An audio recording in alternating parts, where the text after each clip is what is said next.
Welcome, everybody, to Omega Files. We're back, just like every week, and we're going to be playing Call of Cthulhu 7th edition. So grab your flashlight, a Glock, maybe just a fire blanket would be a better choice with the way things have been going. But if you're watching us here live on Twitch, please make sure to follow. It's free, and it helps support all the shows on the Games Tavern. If you're catching up on the YouTubes, make sure to subscribe so you won't miss our episodes as they get posted. Followers of our show will see that our cast of crazy investigators are back. And if you missed last week, well, let's just say that Alex is not doing well. Don't know what you're talking about. Let's go ahead and introduce all of us. I'm the Keeper. My name is Sholem West. You can find me at 3-Cousins Podcast, as well as here every Tuesday. And I'll pass it on off to Lee. Hi, I'm Lee Smith. I play Joe McAllister, Texas Ranger. You can find me here on the Games Tavern, or you can also find me on Facebook under Lee Smith or on Twitter as Flaming Hooves. Flaming Hooves.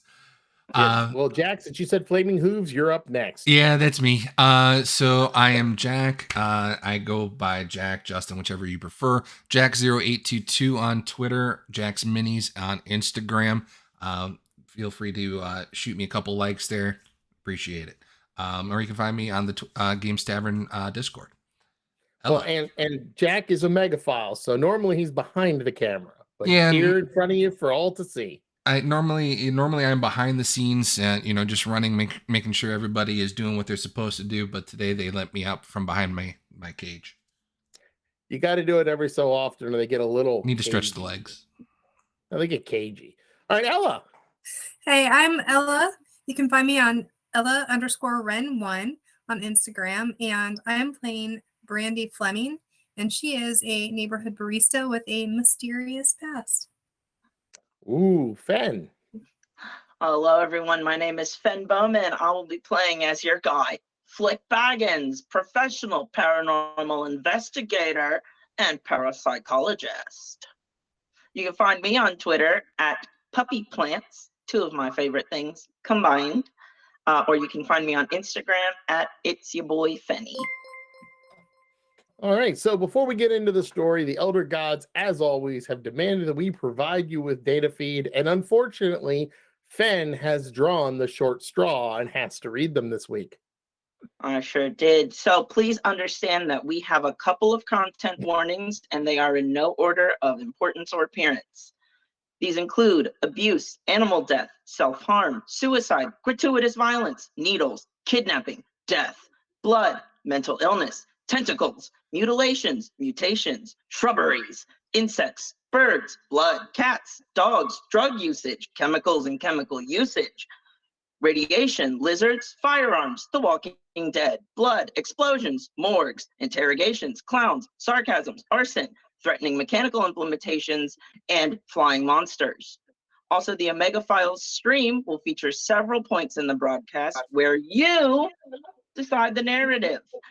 That's right. You get to use the Prime feature to vote in the chat and determine an effect somewhere in tonight's investigation.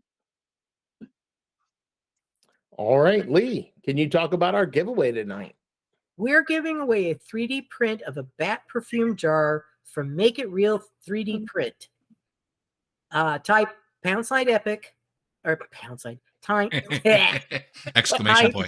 exclamation point epic. Once you see the notice in chat that the raffle is live, you must be a resident of the U.S. or Canada, excluding Quebec, and you must be a follower to enter. We will continue to take entries until the end of the stream, so be sure to stick around, as you must be present in chat for the staff to contact you when we pick a winner. If not, we'll draw a new winner, so don't miss out. All right, so let's get on with the show. Now, where we left our intrepid investigators last week, they had started a forest fire by burning down Milton Foyle's house. They've been attacked by a hand cat, or, if you want to call it that. Imagine 4 hands all put together, and then slap a cat head on the top, and it can meow and lick you and do all the gross things that cats can do when they're dead. Oh, wait, that one can. So they have escaped the forest fire and taken refuge where the light is always left on at the Motel 6. So, Red Roof Inn, shame. oh, I'm sorry. That's right. You are at the Red Roof Inn. Man, 'Cause the no Tom Motel Bodette 6 for us. is now going to be full of forest firefighters. Well, they have hidden the van, as that is the only one the cops got an announcement about. And they have proceeded to clean out the other vehicles of all possible materials they could have picked up at Milton Foyles. And Brandy has been studying the paperwork with Flick and Alex all night. And where are we going this morning, our fun-loving crew? The morgue. Ah, yes. But before we go to the morgue, let me tell you a little bit about the paperwork. Oh boy. The papers do talk about bringing back the dead or giving life, redoing life, something like that. But here's the thing. As I said last week, in the very first page, it says, if you are reading this book, which it wasn't a book because it was never bound, it's just loose papers, it's loose folders and binders with pieces of paper stuck in them, then it is clear I am expired. Good luck with what I have found, and may you find much success in our quest for immortality. Jammed inside was something of importance. It talks about batches and all these other things, but so Milton had created 34 batches, and the third batch 34 appears to have a 100% infectious transfer by bite. But on the good side, he said he was working on number 35, which is only partially completed. Now, Brandy, do you think you could complete that? I do. I believe I can. Do you believe or do you know? I know. I know I can do it. Well, I guess only time will tell if Brandy can complete batch number 35. So with that, we will go ahead and move on over to the morgue. And who has the letter of introduction? He gave it to me. Joe, because she's responsible. Fair enough. Before we head over, at some point while everybody else is sleeping, could I have stolen the notes? Stolen them? Yes. Probably not, because Brandy has not let go of them since she started reading them. Okay. She didn't sleep at all? No, actually she didn't. It's almost like she's possessed. Okay. Caffeine is a She's wonderful been drug. scribbling all kinds of notes on some other papers, because there is no room on these sheets of paper, because Milton had written in all of the margins, he filled up both sides. So any notes that Brandy needed to add had to be added elsewhere. Okay.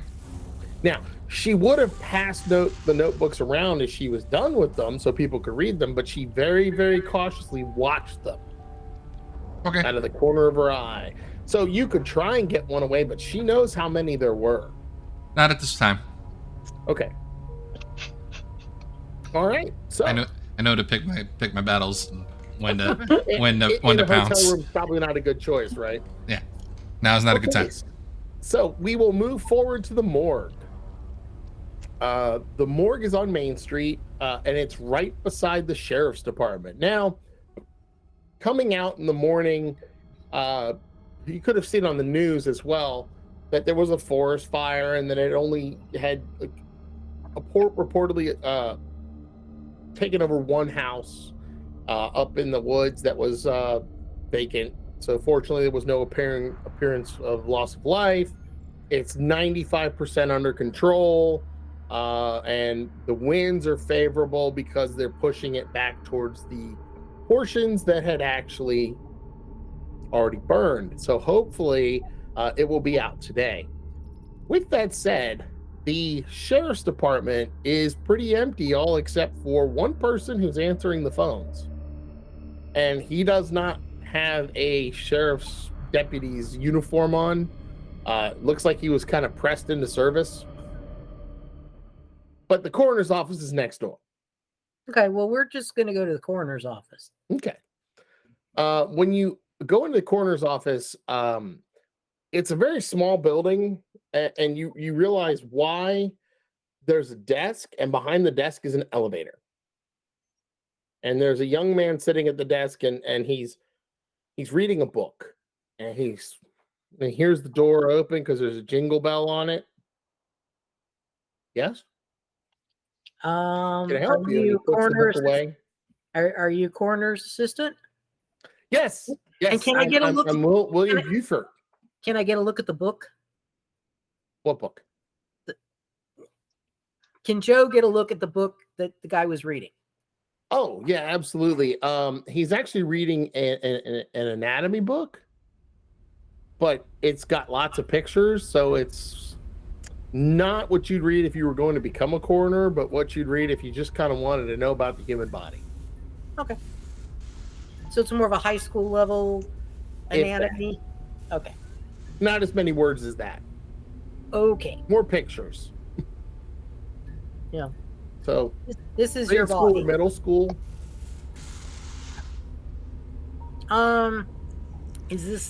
When he gives me his name, does it ring a bell with what the sheriff's deputy had mentioned, the two assistants? He did not give the assistants names. He just said that that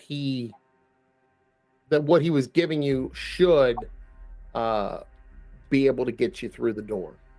Okay, well, I'll talk to the deputy, and he suggested I give you this. No, 'cause- really? He tears it up. I mean, he tears the envelope, just shreds it. All excited as if he was opening a Christmas gift. Opens it up and is looking at it and going, oh. Well, okay.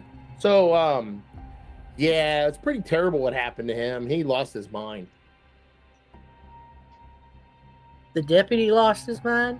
Oh, yeah. I mean, he's talking about, somebody who's can't move because they don't have the right, they aren't alive. I don't understand. I think he's suffering from shock over what he saw, and I think the perp got away, but I didn't say that if you're with the media. Are you with the media? No, I'm just a friend of his. Friend of the deputy said I make a note of what he said in my little investigator notebook. I'm recording You him look with like my you're cell in the phone. media. I can't talk anymore.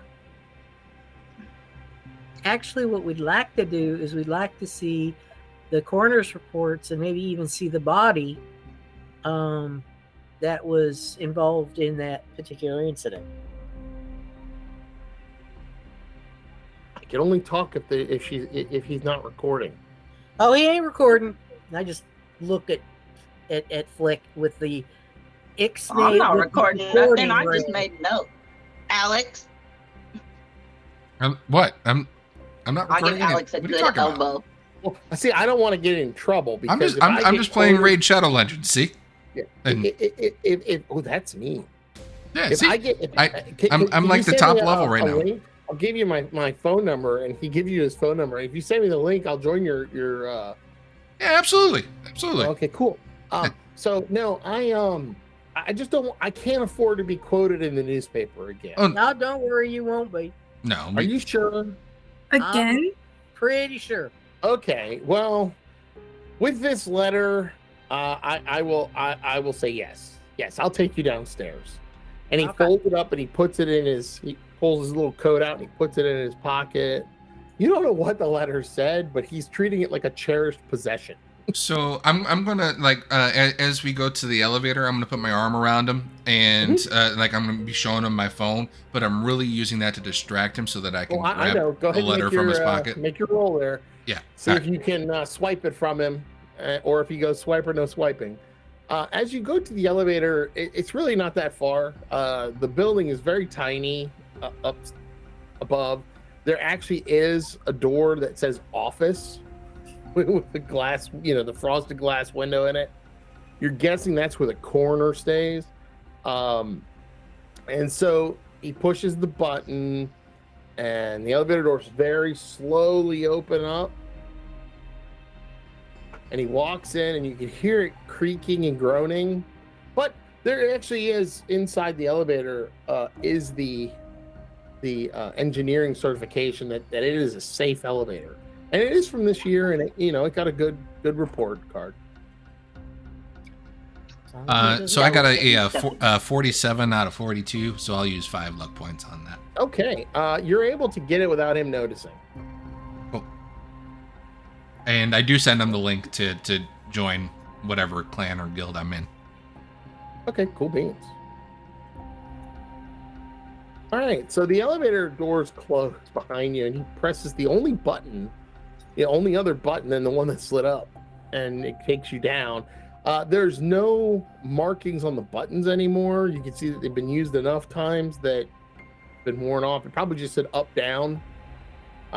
This does seem like a rather old elevator.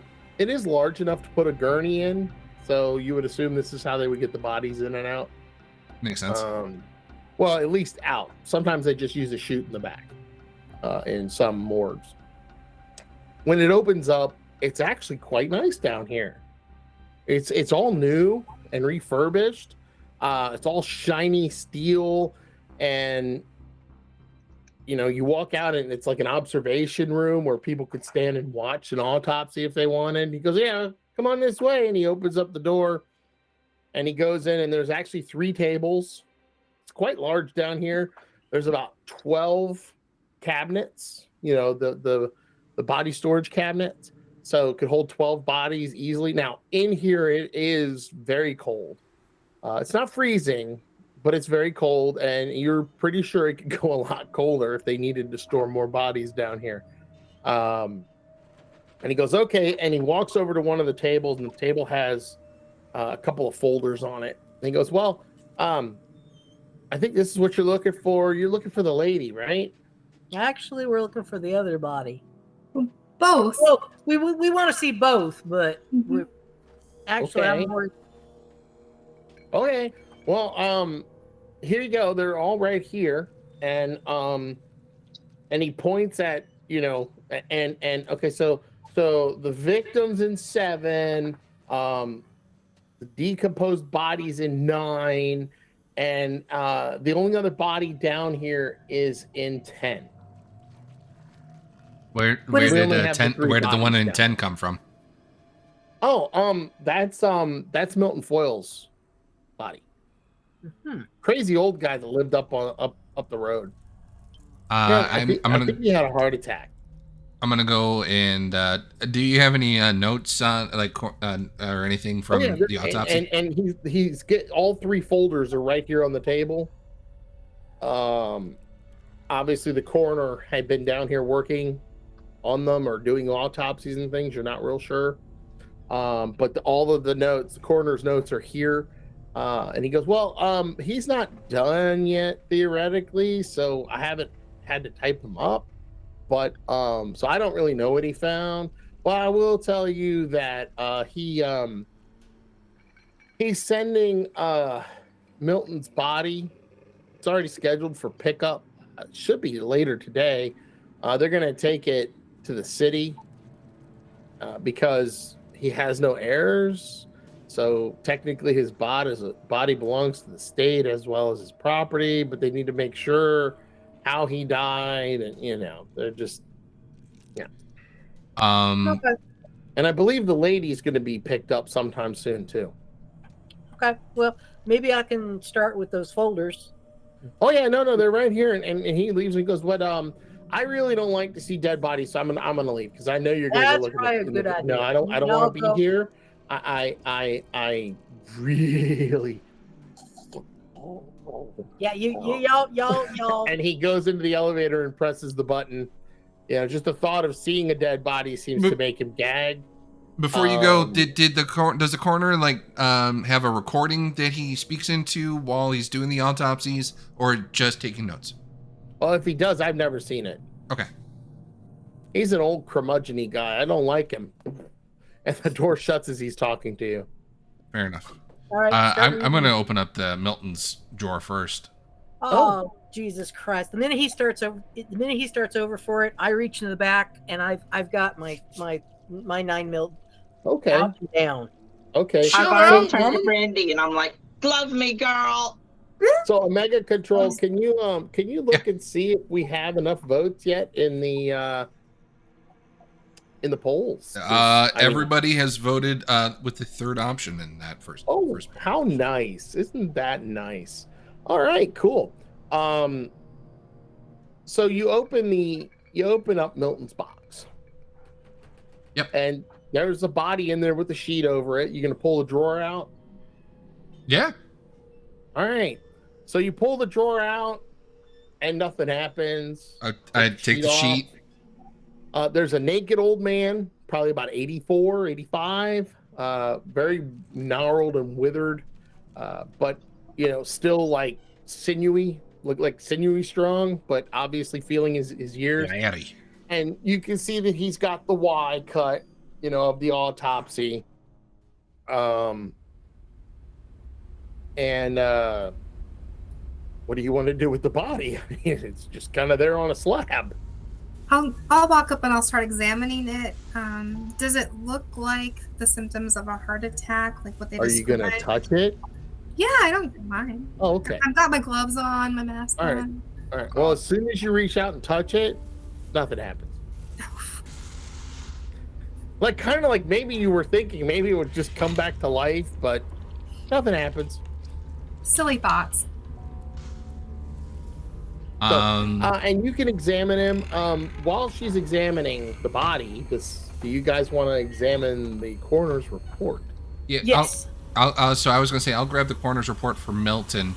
Why don't you guys look at the other two and see what's going on with them with the coroner's report? Because the other bodies should be have bullet wounds and stuff, right? From what the deputy was saying.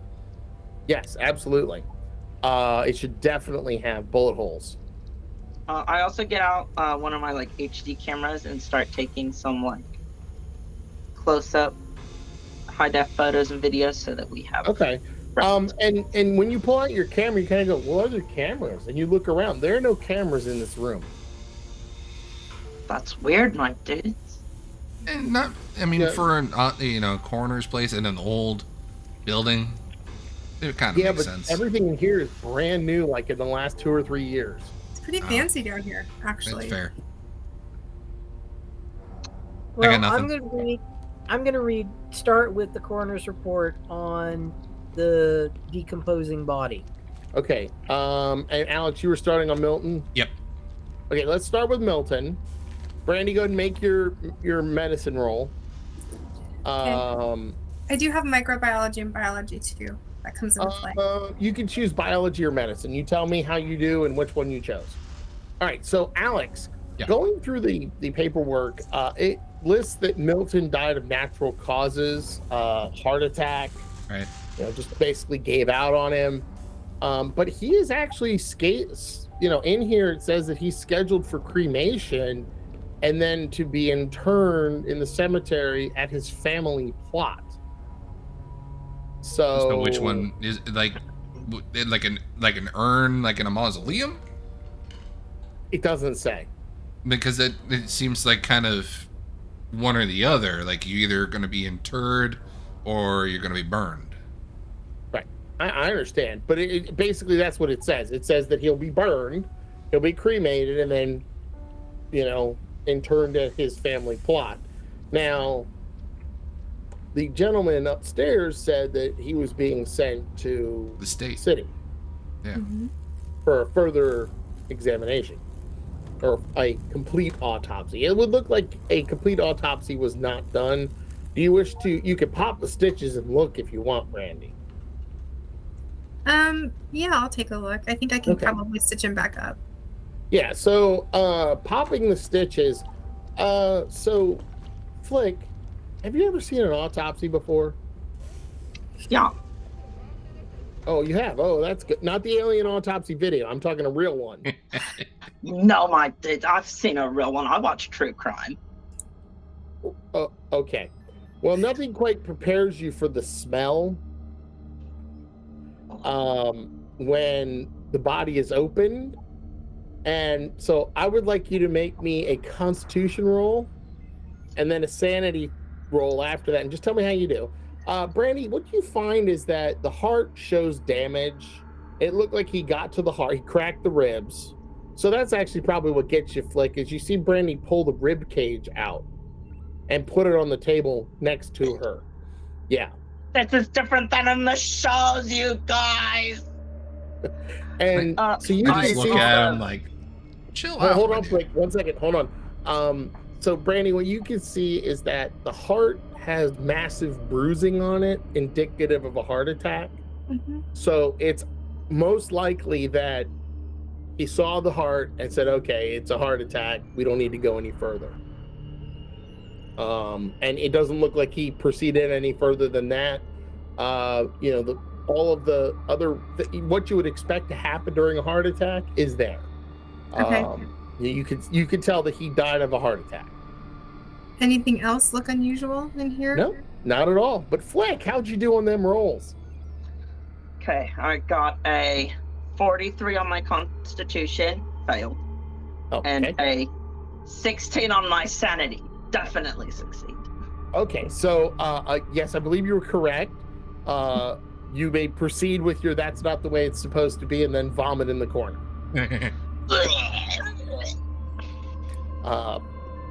And of course, you know, the air is blowing in here, but it's still a sealed environment, so it's, I don't know what Flick had for breakfast, but I'm sure it wasn't good at the Sorry, everyone.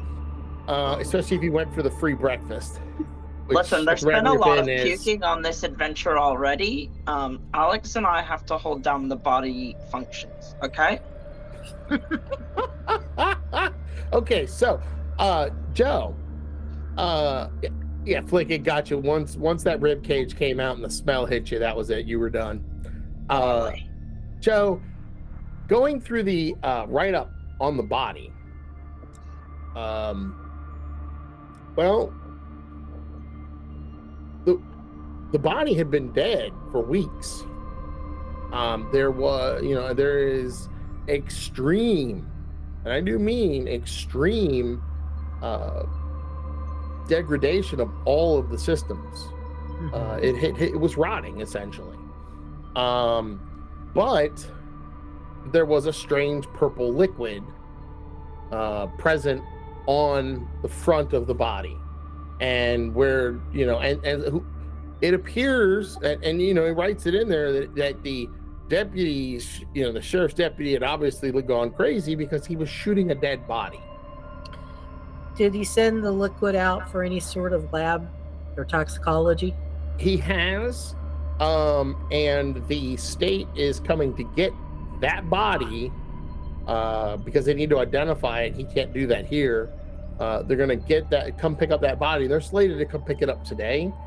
He also counted that there were 14 bullet wounds in the body, and no bullets stayed in the body because the body was so rotten. It just tore right through. It would bounce off a bone and just go right through the rotten flesh. Had they managed to pull fingerprints off the body? No, because everything was, I mean, it's a rotten, withering corpse. And because the fingers were just bone tips, it appeared that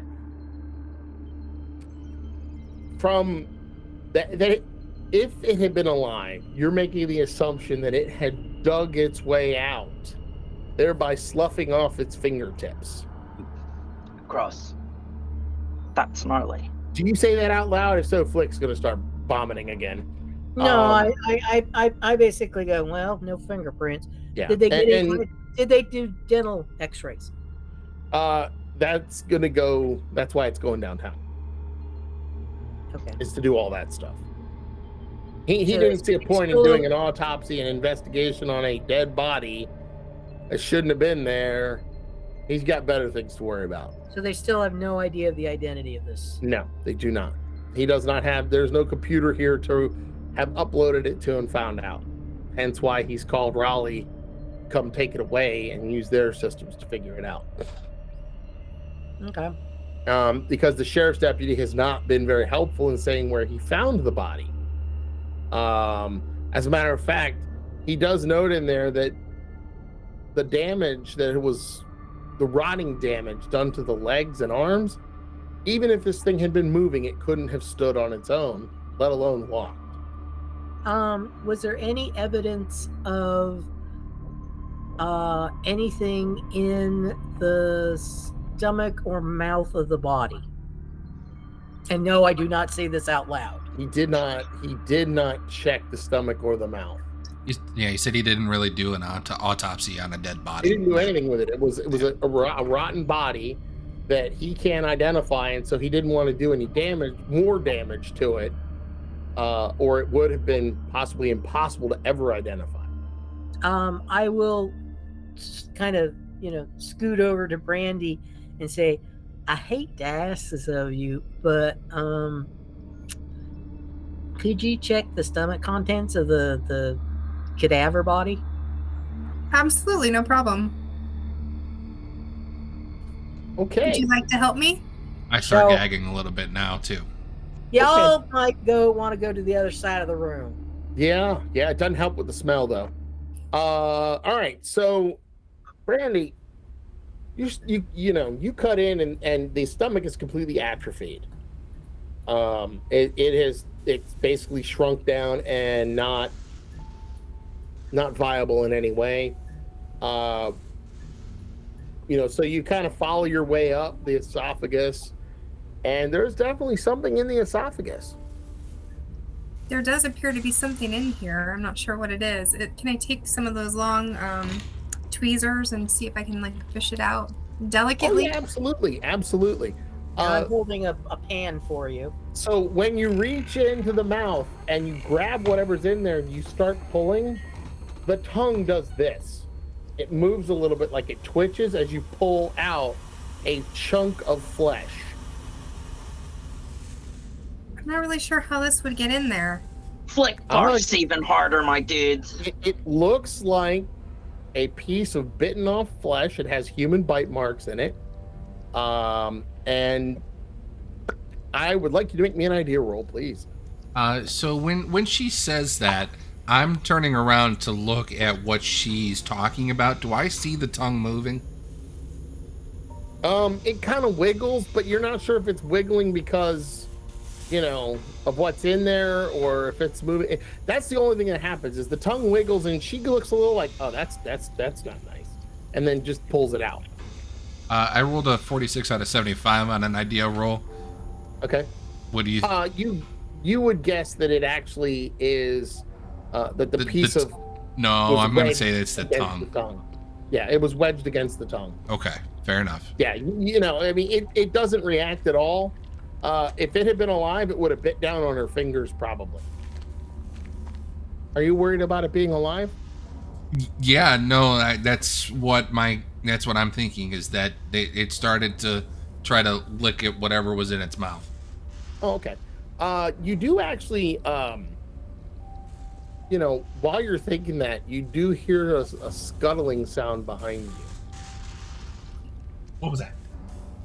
Is that cat back? But you don't see anything. Brandy, how did you do on that idea roll? 49. I think that's pretty good.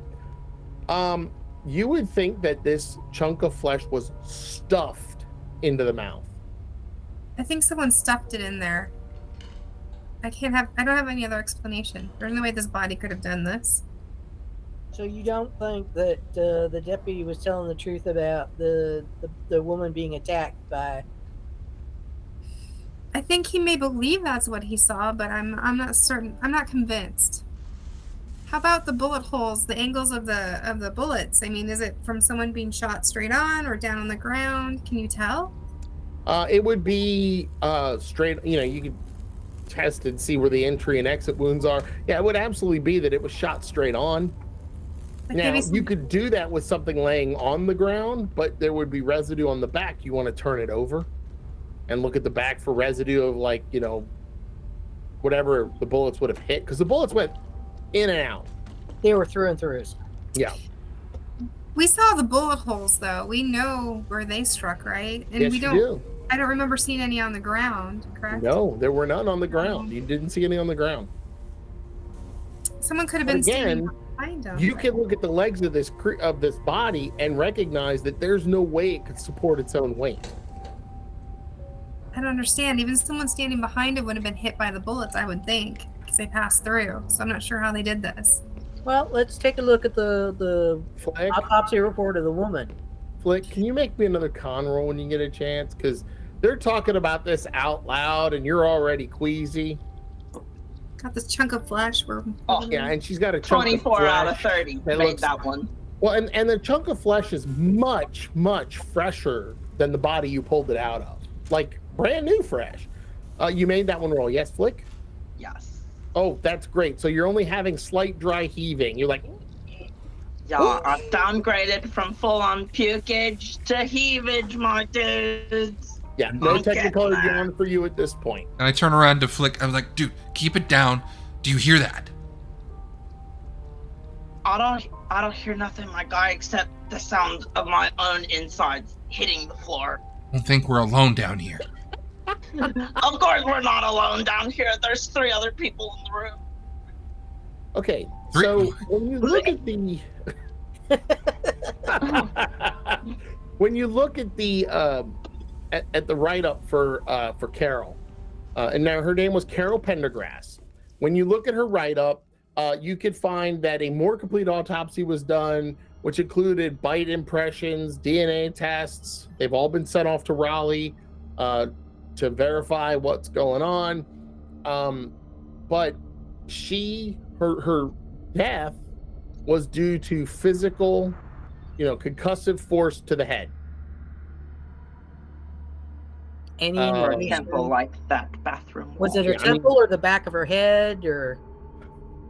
It doesn't say. It just says that she died due to concussive force, but that she does have bite wounds on her leg, including a chunk of flesh missing. That if you, Brandy can tell you, yeah, that's about the right weight of the chunk of flesh that I have in my tweezers right here. So obviously this chunk. Well, we opened up that drawer Okay, and pull her out. all right, and you slides out and there's a sheet over the body. And draw back on the leg, Okay, and you sure enough you see a bite wound there. and the piece of flesh that we pulled out of the. Does it It look kind of looks about match? right if you put it in, but I mean, are you going to put it in to see? Oh, lay it. You're going to lay it on the body next to it? Oh, okay. So when you do that, something does happen. As soon as the flesh touches the body, you don't know if it was the flesh touching the body or what, but the body jumps and the sheet comes flying off, and in front of you is a naked 38-year-old woman who has obvious bruising, like on the side of her head and her face. Obviously where she struck her head against the wall, you had seen that before. There's matted blood in the back, but what you did not expect, and I need sanity rolls from everyone since a dead body just jumped up and lunged off the table towards Joe, is that the eyes are scarily look alive, like normal, almost as if there's something there. So I do need those sanity rolls, my friends. How did you do, Alex? I got a 12. Hey, Alex! I think that's the first one I've succeeded on. I got What did you roll? I got a 68. A 68. All right. So, Flick, I rolled a 7, my guys. nice. And Brandy, 62. oh, that's fantastic. Well, so there's just a slight problem. My mouse is not working. There it goes. There's just That a is a slight problem here. And that is that 2 of you made it and 2 of you didn't. So here's what happens. Flick. It jumps up and you lose any control over your bowels. Oh, And you just explode. Now I'm going sorry, to ask guys, I'm you. exploding from both ends. And I'm going to ask you, I mean, there wasn't a lot left, so it's not a lot, but it's really projectiled out. Okay, freeze or run? Freeze. Okay. And Brandy. I'm so sorry, Brandy. This was not in your wheelhouse. Brandy, you on the other hand, nope. You're nope, and you're running for the elevator. Nope. You literally do a nope. Nope. And we'll get to you when you get to the elevator. Alex, what are you gonna do? I'm going to look around for something. You kind of thought this was gonna happen. You didn't think there was any way it wasn't. So at this point, we've been down there for a while. Have I spotted any sort of chemical that I could light on fire? Yes. I go for that. There is formaldehyde. I immediately go for the formaldehyde, open it up, and start pouring it on the body that just stood up. Okay, you grab the I'll give you this. You grab the formaldehyde, you open it up, and you go towards the body and you start splashing it. Joe, it's coming for you. What are you gonna do, Joe? Double tap to the head. You can sure try. Go ahead. Shit, am I behind it? Yes, you are. Fuck. I don't care. She's going for a headshot. 0, 1. Okay, now something you do realize as you're shooting is that the skull cap had fallen off, so he had actually examined her brain already, which means he had to have taken it out. Yeah, That's but great. I'm so glad you shoot it in the head. You put 2 beautiful holes right through her brain. okay. She's Yep. still moving. Well, you'll find out, won't you? Did I get shot? No, because she did the upward angle. Okay. So you're lucky. Ooh. But you know, Phew. if you'd been any taller, you might be a little shorter. I am All right. I am a scrawny dude. So Flick, I'm gonna say you're just gonna stand here for the round because you're just. Ugh. Yeah, that was your I'm choice. shocked and bodily influenced. Yes, and it's your decision whether you leave something in your pants or not. I'm not gonna tell you yes or no. Brandy, I'm just gonna you run pee for myself the a little elevator. bit. What are you going? Just a little bit. Brandy, Just a little bit. you run for the elevator. You push the button. I'm assuming. Are you gonna push the button, or you're just gonna bang on the doors? I'm pushing the button really, really fast. Really, really fast. Behind me, yeah. Okay, so you hit it like 4 times in a row, and it starts to go, zzz, zzz, zzz, zzz, You shorted and it the out. lights go out. The lights go out in the room. Yes, it's now pitch black. I've got a flashlight in my bag. Yeah, well, yeah. At some point, you'll remember that. But Okay. lights go completely out. And no, it's worse, Notorious, than a slow elevator. They've shorted the elevator, which shorted the lights. So what In I'm the gonna whole tell you is floor gonna or just happen- in that room? Oh no, the whole basement's now dark.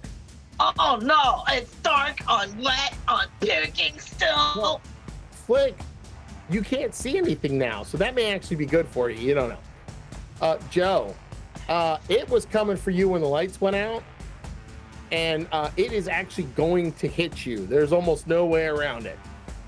So, do you have your vest on? Yes. Good. And what's the armor on your vest?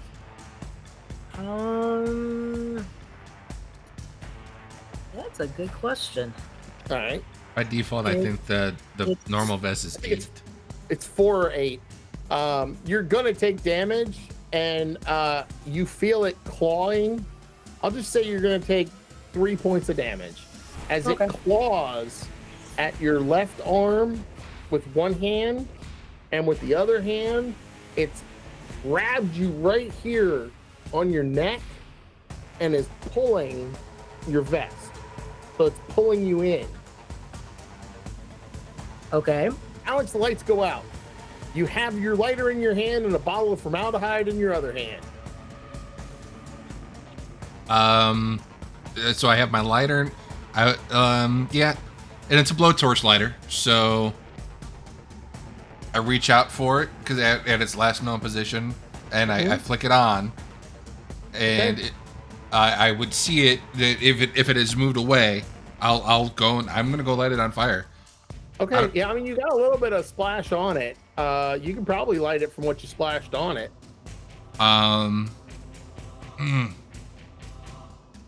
Yeah, I mean, I'm gonna try. This is a sheet on the ground. Yes. All right. So instead, all right. So when I flick the lighter on, And when you splashed, some of the formaldehyde went on the sheet as well. I'll set the sheet on fire and throw it at her, or like drape it on her. At the body. On the body, yes. Okay, good. I was just trying to make sure it wasn't Joe.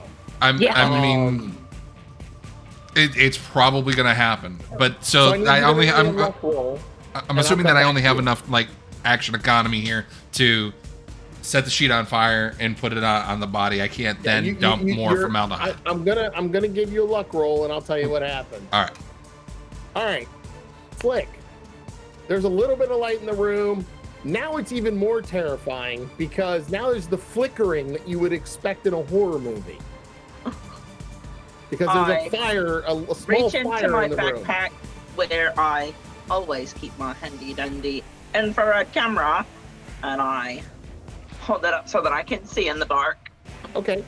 All right. So you see towards the creature, you see 2 heat indicators and 1, but yet Joe has a lot of dark spots on her that aren't projecting any heat. Like her entire side of the left side of her body is obscured by the heat. The heat's obscured. Brandy, the lights go out.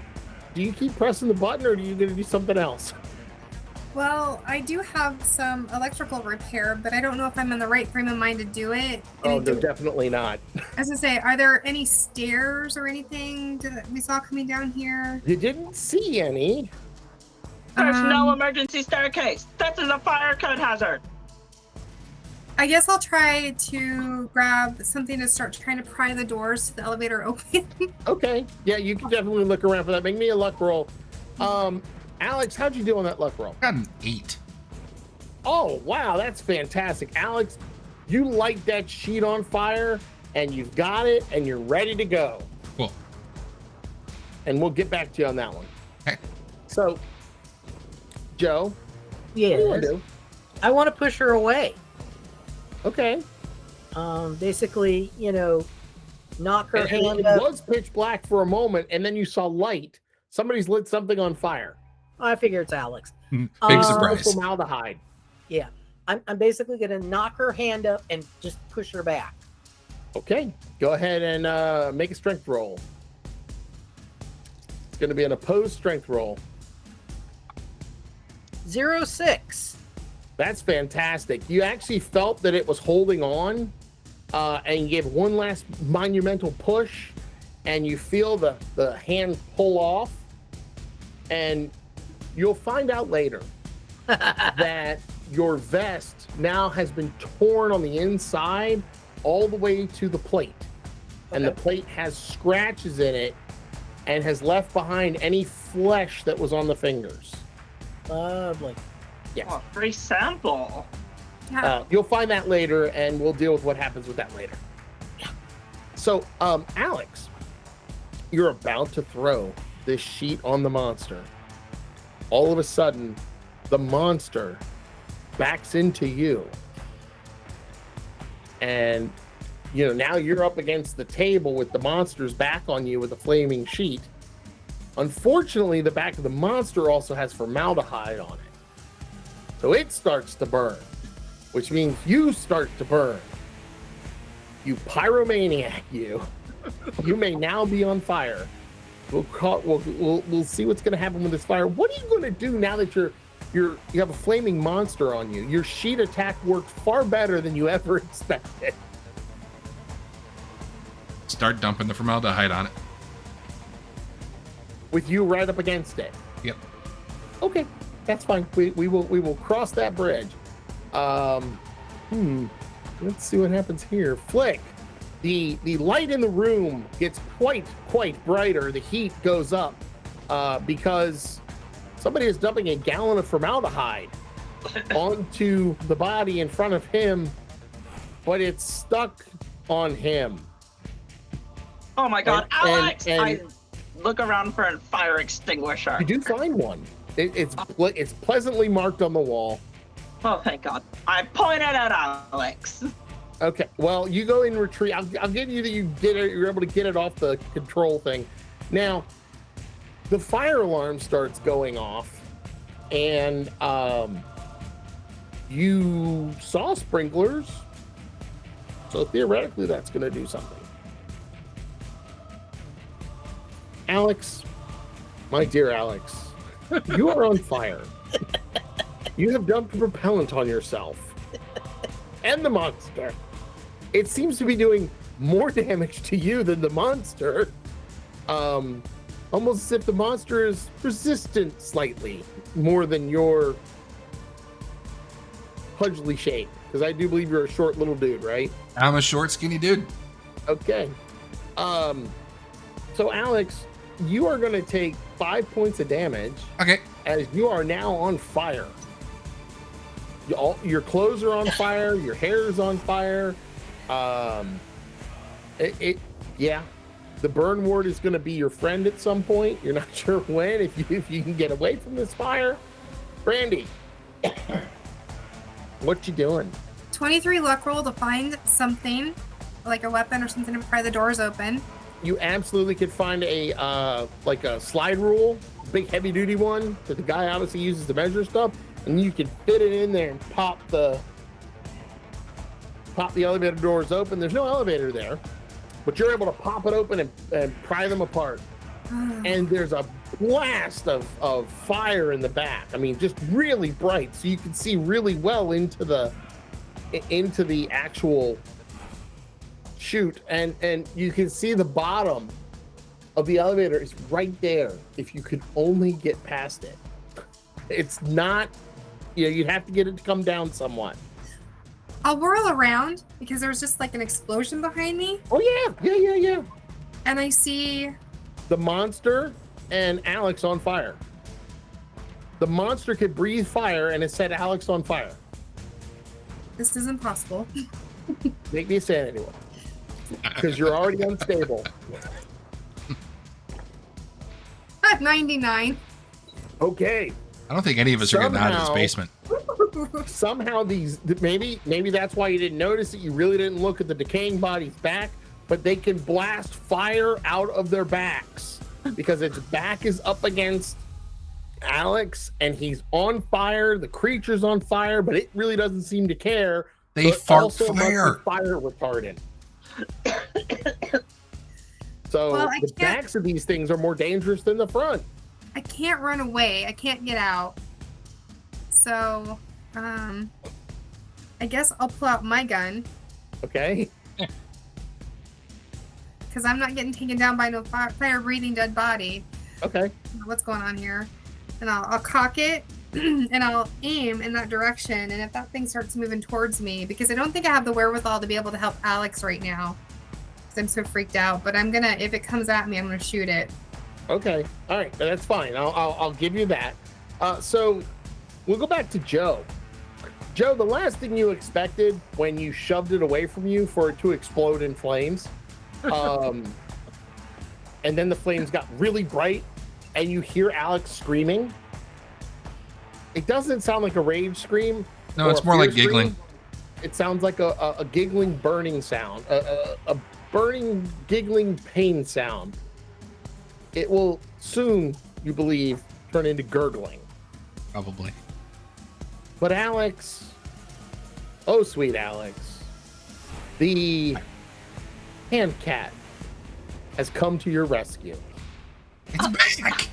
Yes. I will tell you what the hand cat does on your turn. Okay. Joe, what are you going to do?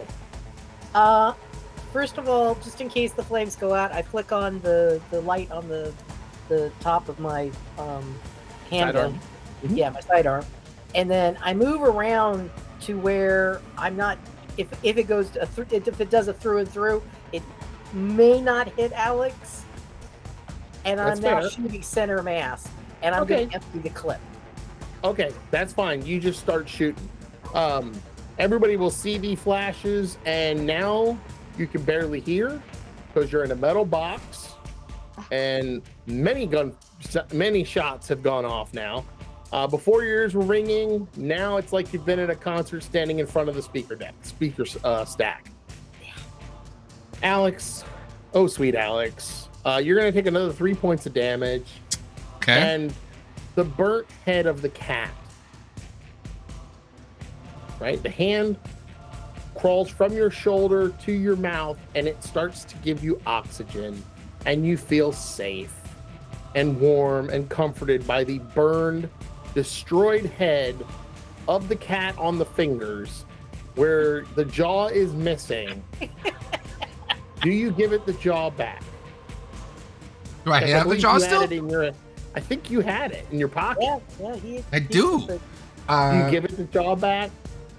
I hold it out to it, like, oh, and it'll click back into place, and then the head becomes unburned. Now, all of this is happening in like 2 seconds, but to Alex, this is a lifetime of happiness. absolutely. The pain has already destroyed his pain receptors. Yeah, I don't feel anything. And in reality, at this point, his eyes have popped. And he's not seeing with his eyes anymore because he doesn't care. But Alex, you will enjoy your life with the finger cat for as long as it lasts. I got 1 hit point left, so I knew you had to be close. So the finger cat actually gives you comfort and love in your dying moments. absolutely. And Okay. like, and you guys hear like this like gurgling speech, and I give it its name is Hector. As I reach out to grab it and like pet it slowly, and then I fall over.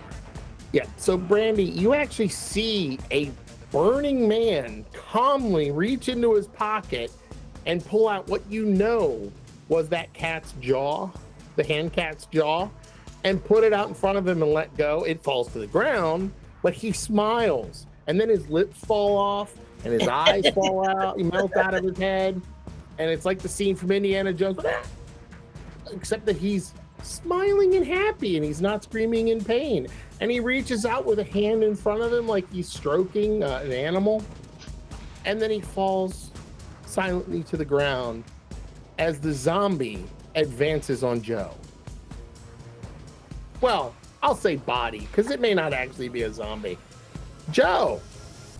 Like I said, I'm backing up, drop, Yes. and I'm just bang, bang, bang, bang, bang, bang, bang, bang, bang, bang, bang, center mass. Strangely similar to the sheriff's deputy. Yes, as a matter of fact. Now, the only problem is this one's fresh, and it moves very fast. And you're doing damage to it, and you're tearing chunks of it away. It just doesn't seem to care about the pain or the fact that it's on fire. But it comes towards you, and it's going to swipe at you. Okay, I'll Are you dodge. going to dodge, or do you want to fight Yes. back? No, I'm going to dodge. All right. Make that dodge roll. See if you can avoid the flaming cadaver. Yes, 23. All right. Well, that's great. How well did you dodge? It's just a regular success, a normal success. Oh, that's not good. Because it got a good success on its swipes at you. And it's going to do another 3 points of damage. Boy. And you Okay. can feel the plate, the dents in the plate from the inside of your vest. You're very glad that you had the vest on, or you think it would have disemboweled you. Now, all of that damage was the impact of the strike, and you hear bones crunching when the impact happens. So My bones are its bones.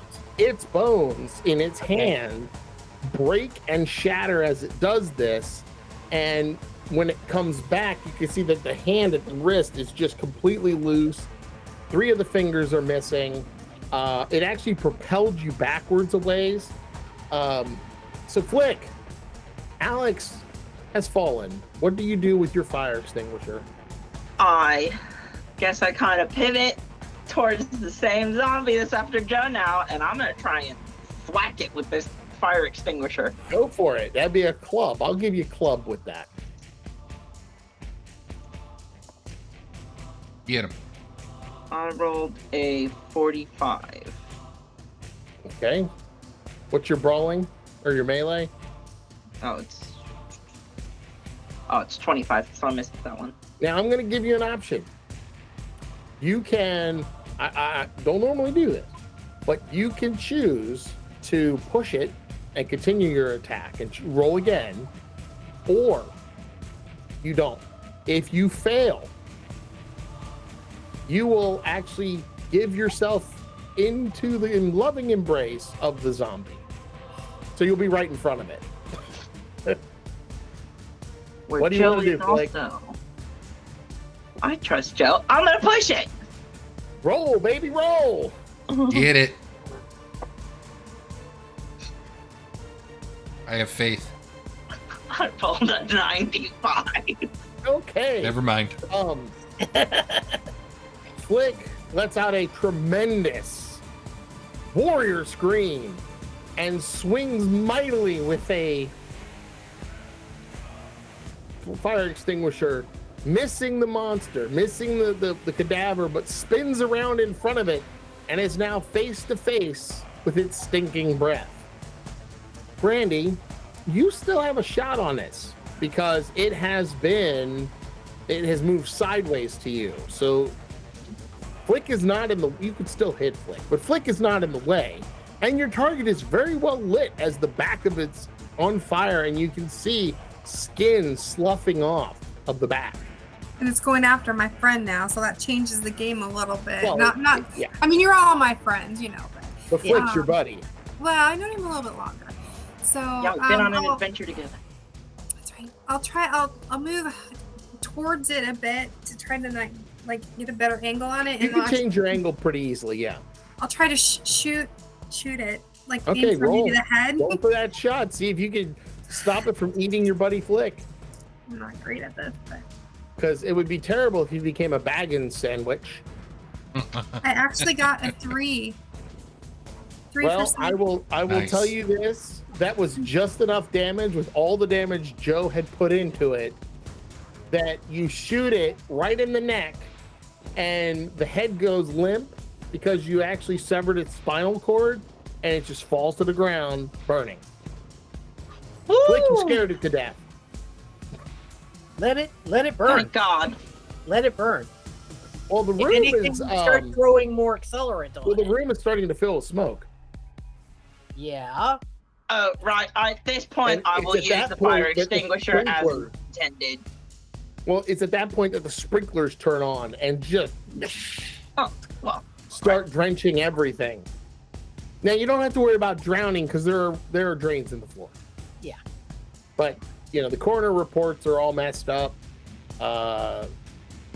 There's a lot of smoke in here. Alex is a burned wreck. Is there any kind of vent system? Well, yes, there is. The smoke is being sucked out, but it's not. It wasn't fast enough to keep up with the smoke from the sheet, the fire, and Alex. Right. Can I find the electrical stuff to try to grab my bag and see if I can get the elevator working? I will tell you this. Make me a spot hidden roll first. Flick, is your infrared camera, is it waterproof? Yeah, all of my stuff I keep in Okay, little I'm just checking. plastic cases. All right. Things start cooling off greatly, and it's very easy to be chilled now that you're wet and in this very cold environment. The fire really didn't heat it up very much. Joe does go. I'm going to go over and check Alex just to make sure he's. Oh yeah, he's no, his face melted off.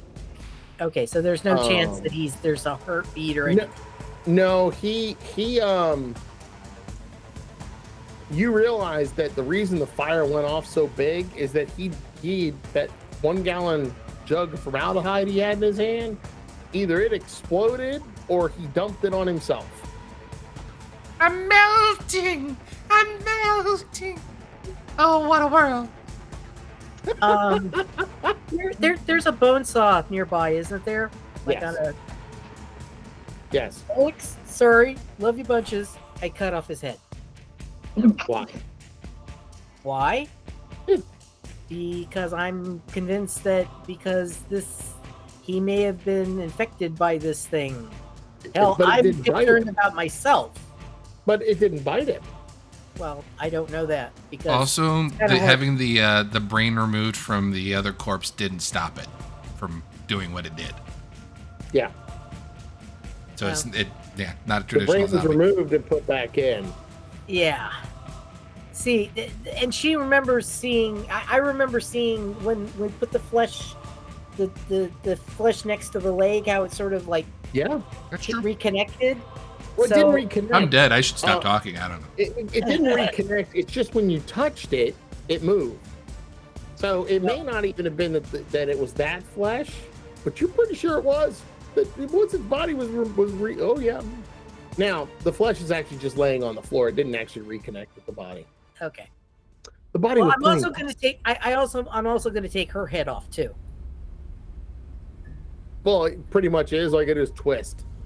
Well, then There's no bone in the way anymore. Brandy took care Yeah. of that. Yeah. Brandy, how'd you do on your spot roll? 44 of 70.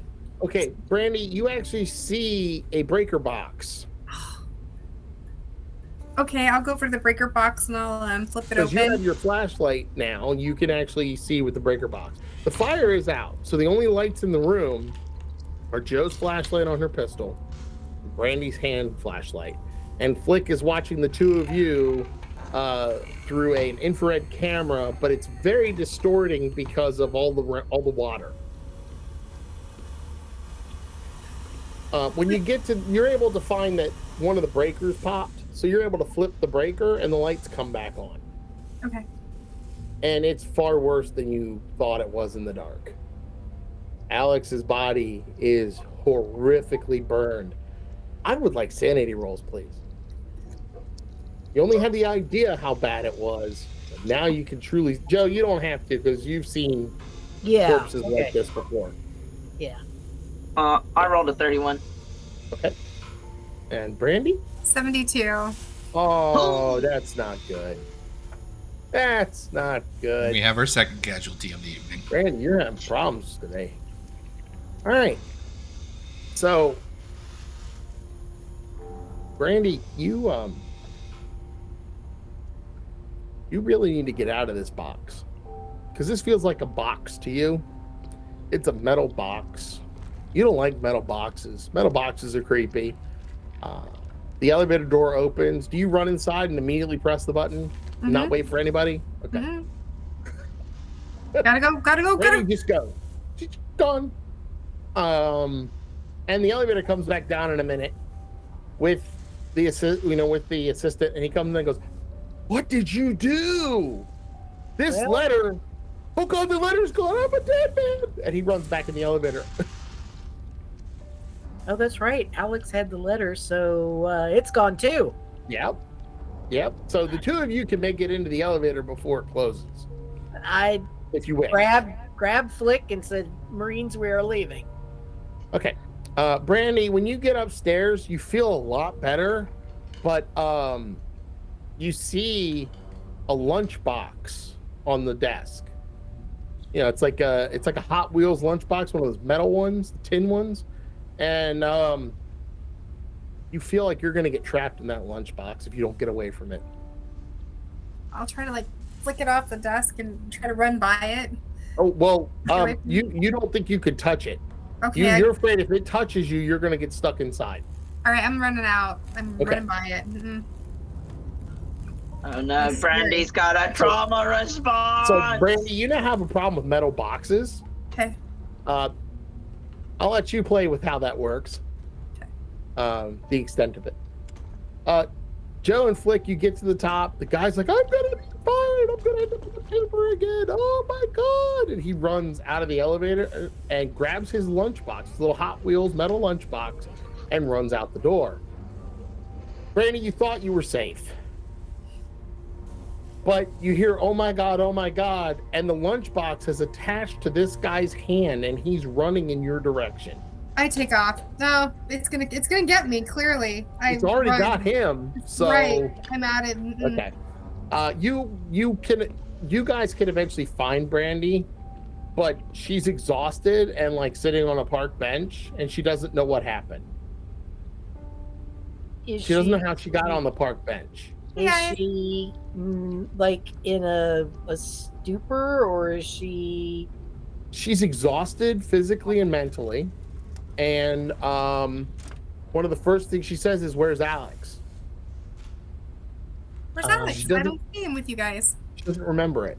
Brandy, I've got some bad news. Alex, You remember that time Super Murdered happened? Yeah, I do. Alex has been super murdered. Who did it? it was an accident. It was an accident. Coincidentally, it was Alex. Alex super murdered himself? Well, it was an accident. Yeah. He you know him and flammable objects, and he was playing around with some chemicals in the coroner's office, and next thing we know, he kind of went, and that's all she wrote. I'm sure glad I wasn't there. That sounds awful. Yeah. It was pretty grim. Yeah, she doesn't even seem to realize that her clothes are all smoky, that her gun has been fired. She doesn't seem to recognize any of that. I reach out and very carefully, Well, the gun's actually back in her purse. Oh, okay. And so is the flashlight. Okay. It's like the whole thing didn't happen. It's kind of a nice day out, don't you think? And do you? And one of the things she does is says, "So are we going to the coroner's office?" Oh, yeah.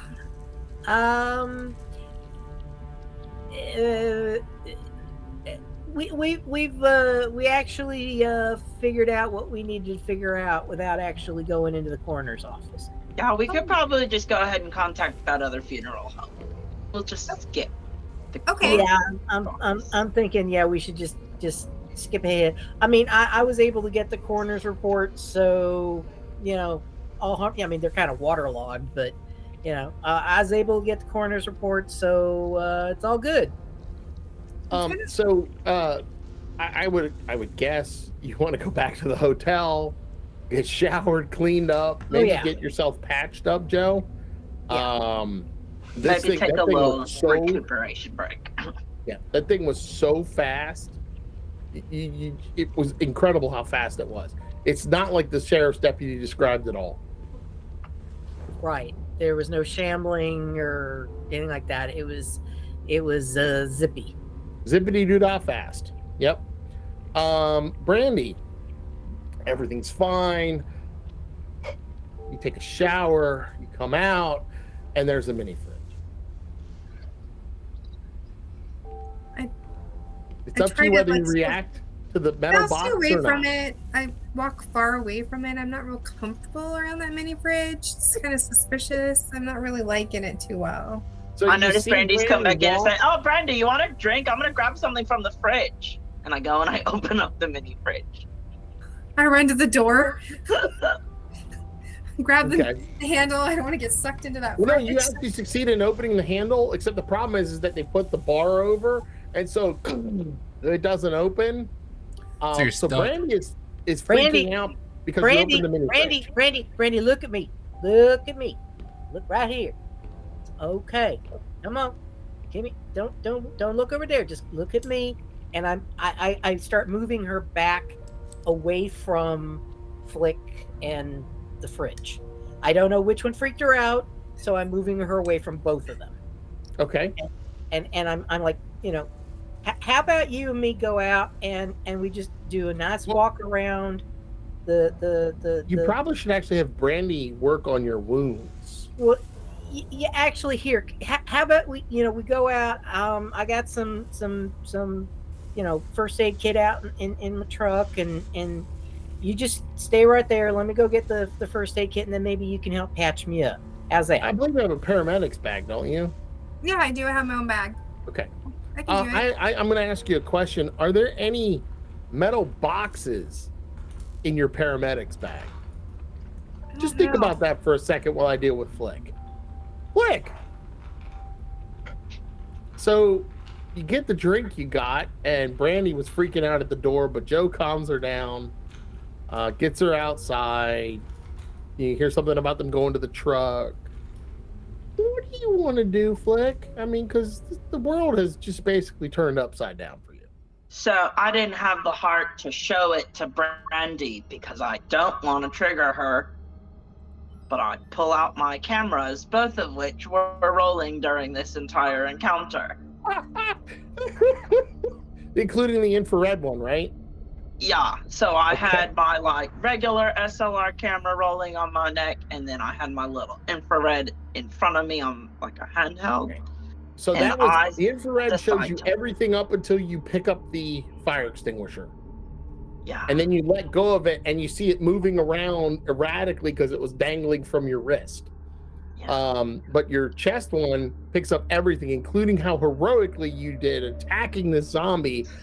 But you thought maybe you had hit it and that's why its head went to the side, but you realize now that you missed. Yeah. You know me, it's about the heart you put into it. That's It's fair. okay. Sometimes we miss. And sometimes we accidentally set ourselves on fire. And these things are unavoidable. So also looking at you realize looking at the footage, Alex dumped the formaldehyde on himself.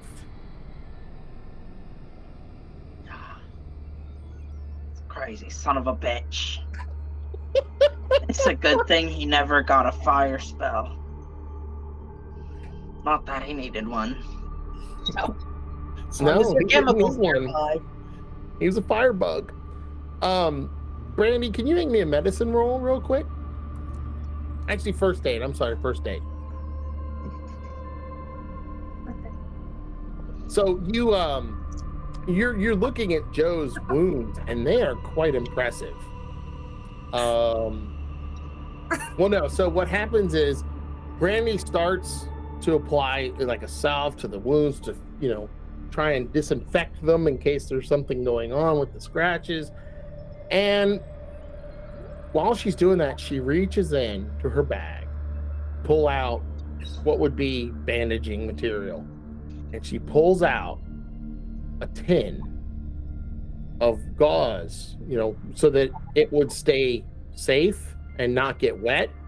She had it in a tin that would hold it shut and keep it from getting moist or damp. And she just unconsciously pops it open. She's done this 1,000 times. And then she realizes that she opened a metal box. And what happens, Brandy? I throw it up in the ceiling as hard as I can. And I push myself away from Joe. And I back it up. And the box will land on the floor in front of me. And I'm freaking out. So Joe, when she does that, the reason she didn't actually help you is that she shoved her fingers into one of the cuts that she was trying to help with. She didn't do any more damage, but it hurt like heck. What the hell? It's the box! The box! I kicked the box away. It's fine here, and You close- What was that? I'm asking Joe, do you close the box? No, I kick it like so under the it's bed. still open. It's just kicked over there on the other side of the room. Okay. Brandy, the box is open. You can Hold feel on. your soul being pulled into it. I'm edging away from it. Oh, you're away from it. You're not right next to it, but you just feel that pull. It feels like you're being pulled Okay, into it, okay, even though you're okay. not moving. Brandy, I'll grab Brandy, something. She's Brandy, holding on to the thermostat. Brandy, calm down. Here, I got it for you. Go over, close the box, throw it under the bed so she can't even see it anymore. Okay. Are you okay now? You Yeah. hear the box shut, and then it's out of sight, and you feel okay. Everything's great. Why? Yeah. Do you know a good therapist? Because I'm thinking you're gonna need somebody to talk through some things. I feel fine. Here, let me. I look over and say, Brandy, you can always talk to me about it. Okay. Brandy, what did you just say? Let me help you? Yeah, let me get back to helping you now. Well, Are I you reach gonna into my first aid kit and pull out a plastic container of gauze. You know, the Doesn't even phase her. Thank you. And I hand it. There you go. So you may remake that that first aid roll.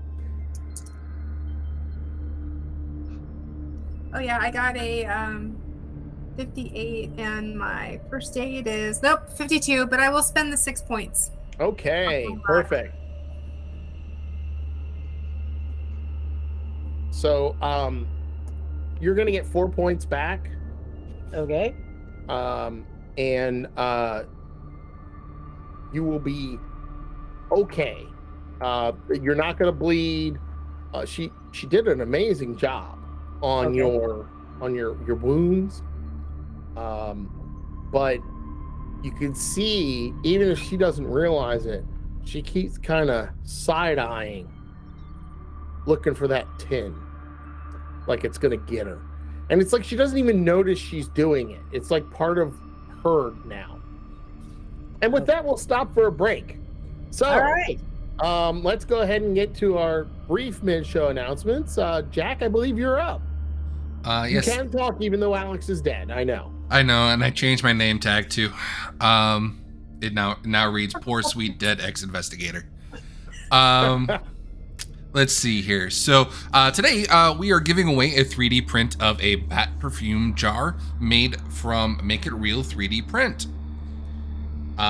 Type !epic once you see the notice in the chat that the raffle is live, which it should be now. You must be a resident of US or Canada, excluding Quebec, and you must be a follower to enter. We will continue to take entries until the end of the stream, so be sure to stick around, as you must be present in chat for me to contact you when we pick a winner. If not, we will draw a new winner, so don't miss out. Ben. All right. And remember, if you have Amazon Prime, you also get a free Prime Gaming subscription. Prime Gaming subscribers support everyone on the show and get access to sub-only emotes and to a special subscriber-only channel on the Games Tavern Discord. Don't forget to vote in the chat to also have an impact on the final part of tonight's investigation. All right. So thank you, everybody. We'll be back in just a couple minutes, and we'll see where it goes with the remaining trio of investigators. All right. In a moment.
Hey guys, welcome back. Hopefully you didn't miss us too much. We're back to the show. Unfortunately, one of our investigators has passed away by immolating himself, and Ella's character, unfortunately, is afraid of lunchboxes. So Brandy is now afraid of lunchboxes. But let's go ahead and get going back into the game. My three slightly roasted investigators. Where and what would you like to do next? Well, I do have a request. For some reason, I'm very tired. I'm really hungry. Do you think we could get barbecue on the way? It sounds really good. Yeah. Sure. Like, you're not sure you could do that. Maybe You in a don't little- think that I'll the wait in the smell of car. I'll barbecue wait is in the going to car. sit well? Yeah. I'm Nick- sorry. And what'd you say, somebody can Blake? just pick me up some mac and cheese when you go inside. I just want to point out Um, before we go any further that I did not have this like archetype thought up of for this character when I made the name. Alex Burns did not make the connection until just now. I just want to put that out there. He was not a firebug. No, he wasn't. In character, he didn't have like anything that would make him set things to fire. He just did. It just happened. Okay, well, you're able to get some lunch. And it probably wouldn't be a bad idea to sleep. It has been a heck of a day. And I mean, your throats are a little messed up from the smoke. You know, Brandy doesn't seem to really notice the scratchiness in anybody's voice. She's in her happy place. But I believe you said you wanted to look up the Camel Mortuary. Yes, I would like to look them up, see if there's a phone number we can call. All right.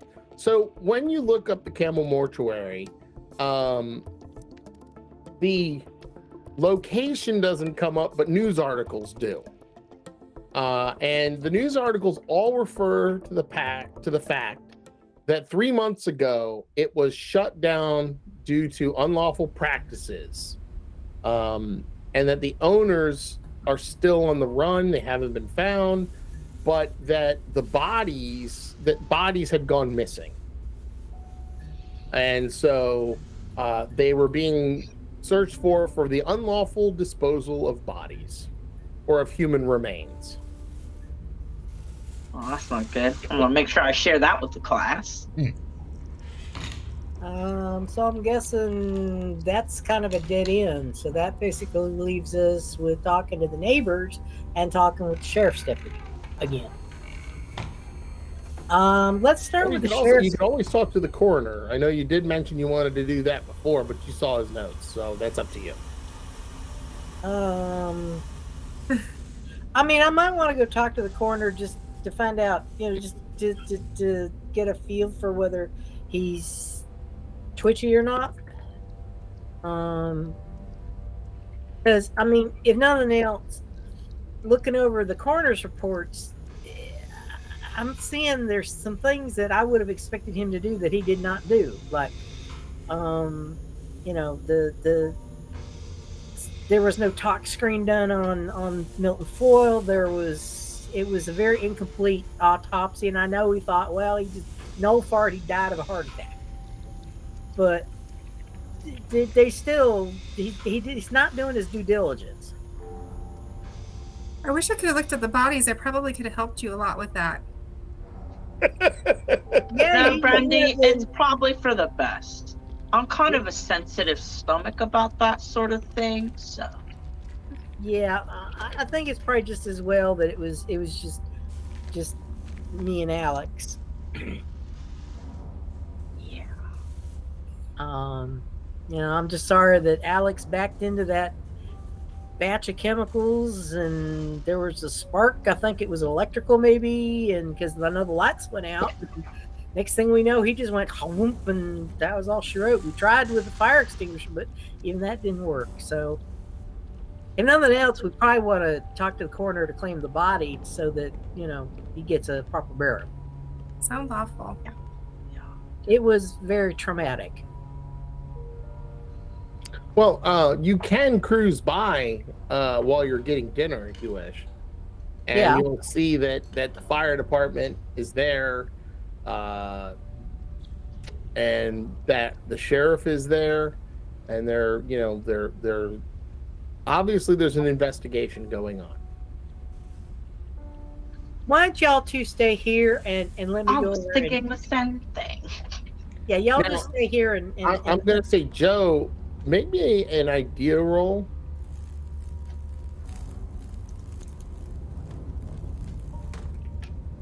20, and I have an idea of 80. You think approaching the crime scene at this point is probably not a good idea to go and ask questions. No, not This is the ask. second fire in 2 days. Yeah, but they're gonna find Alex's remains. They may have already found Alex's remains. And what were you going to tell them? Did you go that down there we- with him? Not Play that we out. know the guy who keeps setting fires in town. No, I was basically going to say that we had gone there to Have that Speak conversation, please. just to have a conversation with the coroner, and that while we were there was an accident. I want to see Joe get arrested. Oh. Okay. I wanted you to make an idea roll to realize that's a dumb idea, but if you want to do it, you can. Because that's basically putting you as an accomplice to whatever they think happened. Okay, well, can I go over and just say what the hell's going on? Sure. Okay. Well, now I've showered and I've changed, right? Yes. Okay. Yes. So, and my body You have armor a cowboy is hat under- on still? Yeah. Okay. My body armor's, under my Your clothing. body armor's trash. You can't wear it anymore. Okay. All right. So I'll just go over and tip my hat to the sheriff and say, howdy there. What the heck's going on here? Well, I'm sorry, but this is an investigation. We can't talk about it right now. Are you with the media? No. I'm actually I'm a Texas Ranger. I was just coming through town on my way back to Texas. I just happened to see all the lights and all the excitement, and just kind of curious what happened. Oh, you just felt like you had the calling. Well, you spend enough time in doing police work, and things like this just sort of catch your mind. You don't happen to have your badge on you, dude? Yeah, as a matter of fact, sir. And she'll reach in her back pocket and pull out her credentials. I assume you're armed? Yes, sir, I am. Okay. Well, I'm just checking. I'm assuming you're not open carrying. No, sir. Okay. I do concealed carry. When I'm not in uniform, I do concealed carry. Well, if you'd like to take a look at the scene, I don't see a problem with that. That's mighty kind of you, sir.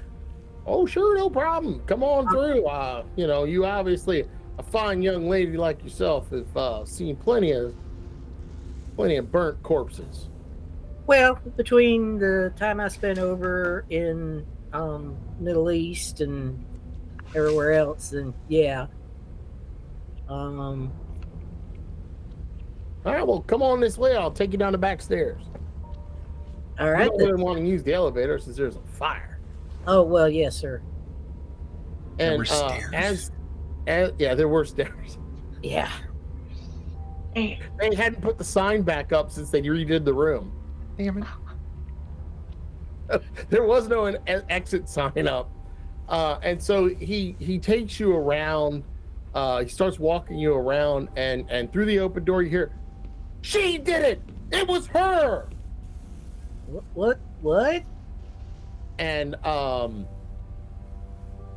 you recognize that voice. You've heard that voice before. That's the kid that was behind And the. the sheriff's deputy looks out and goes, "Who?" And you hear him go, "She's right out there in the cowboy hat."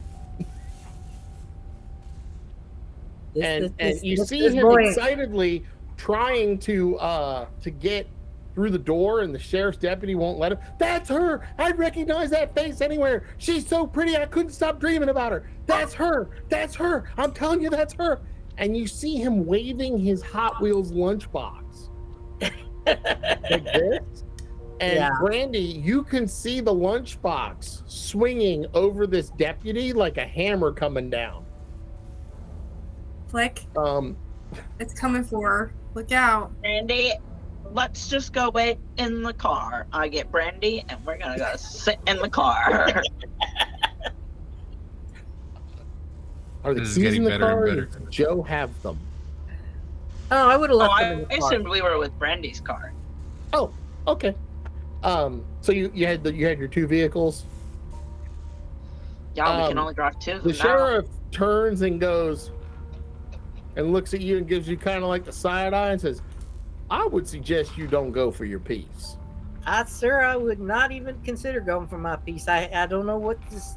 Obviously, he has suffered from some sort of trauma or something, because I have no idea what he's talking about. Neither do I. Neither do I. He said there were 4 people that went down and only 3 that came out. Okay, sir. Well, as you saw, I got out of my truck by myself, so... I did. So why don't you just hand me over that piece nice and gentle until we figure this out? Sir, unless you're charging... It doesn't have to be gentle. Well, sir, unless you're charging me with something... Consider yourself detained. I am never going to hear the end of this from my sergeant. That's all right. It won't make it a report if there's nothing going on. It's going to be just he's just having a breakdown or something. But just so everybody feels comfortable, I'd like to make sure that your piece is not with you at this moment. Okay. And he's not going to pat you down. He trusts you enough that you're going to give him your weapon. Okay.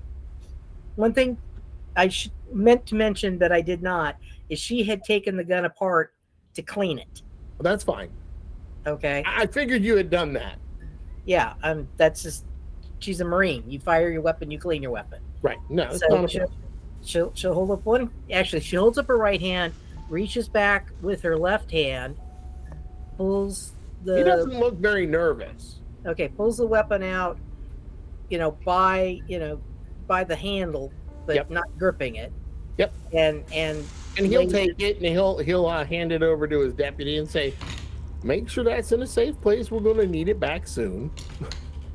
Let's go talk to this gentleman and see what he's saying, because I don't really believe him over an officer of the law, but just in case you understand." I understand. Just by the way, just so you know, I did just come from a range not too long ago, so the gun has been fired recently. Well, I would expect so. I mean, you got to keep your marksmanship up. That's what I do. I practice every day. And he's just being all cordial, and he walks you over. The sheriff's deputy has put your gun in the trunk of one of the cars. Also not that uncommon, because it's not evidence. It's just being held safely where nobody can get to it. And you see that they actually have key locks on their trunks. They're not even like automatic pops. They've got the keyed cars. They don't have automatic door opening. And so they're like hand-me-downs from quite a while ago. And they have the globes on top instead of the light bar. So the sheriff walks you in and, "That's it. She did it. She has 2 friends. I saw her. I talked to them. They gave me a letter that I don't have anymore." And he is just beside himself. Is that child all right? I mean... Well, I would say no. I would say he is not okay. What I want you to do for me, if you wouldn't mind, is, do you have any charm, fast talk, or anything like that? I have intimidate. That's not going to work on a sheriff. No, I didn't figure it would.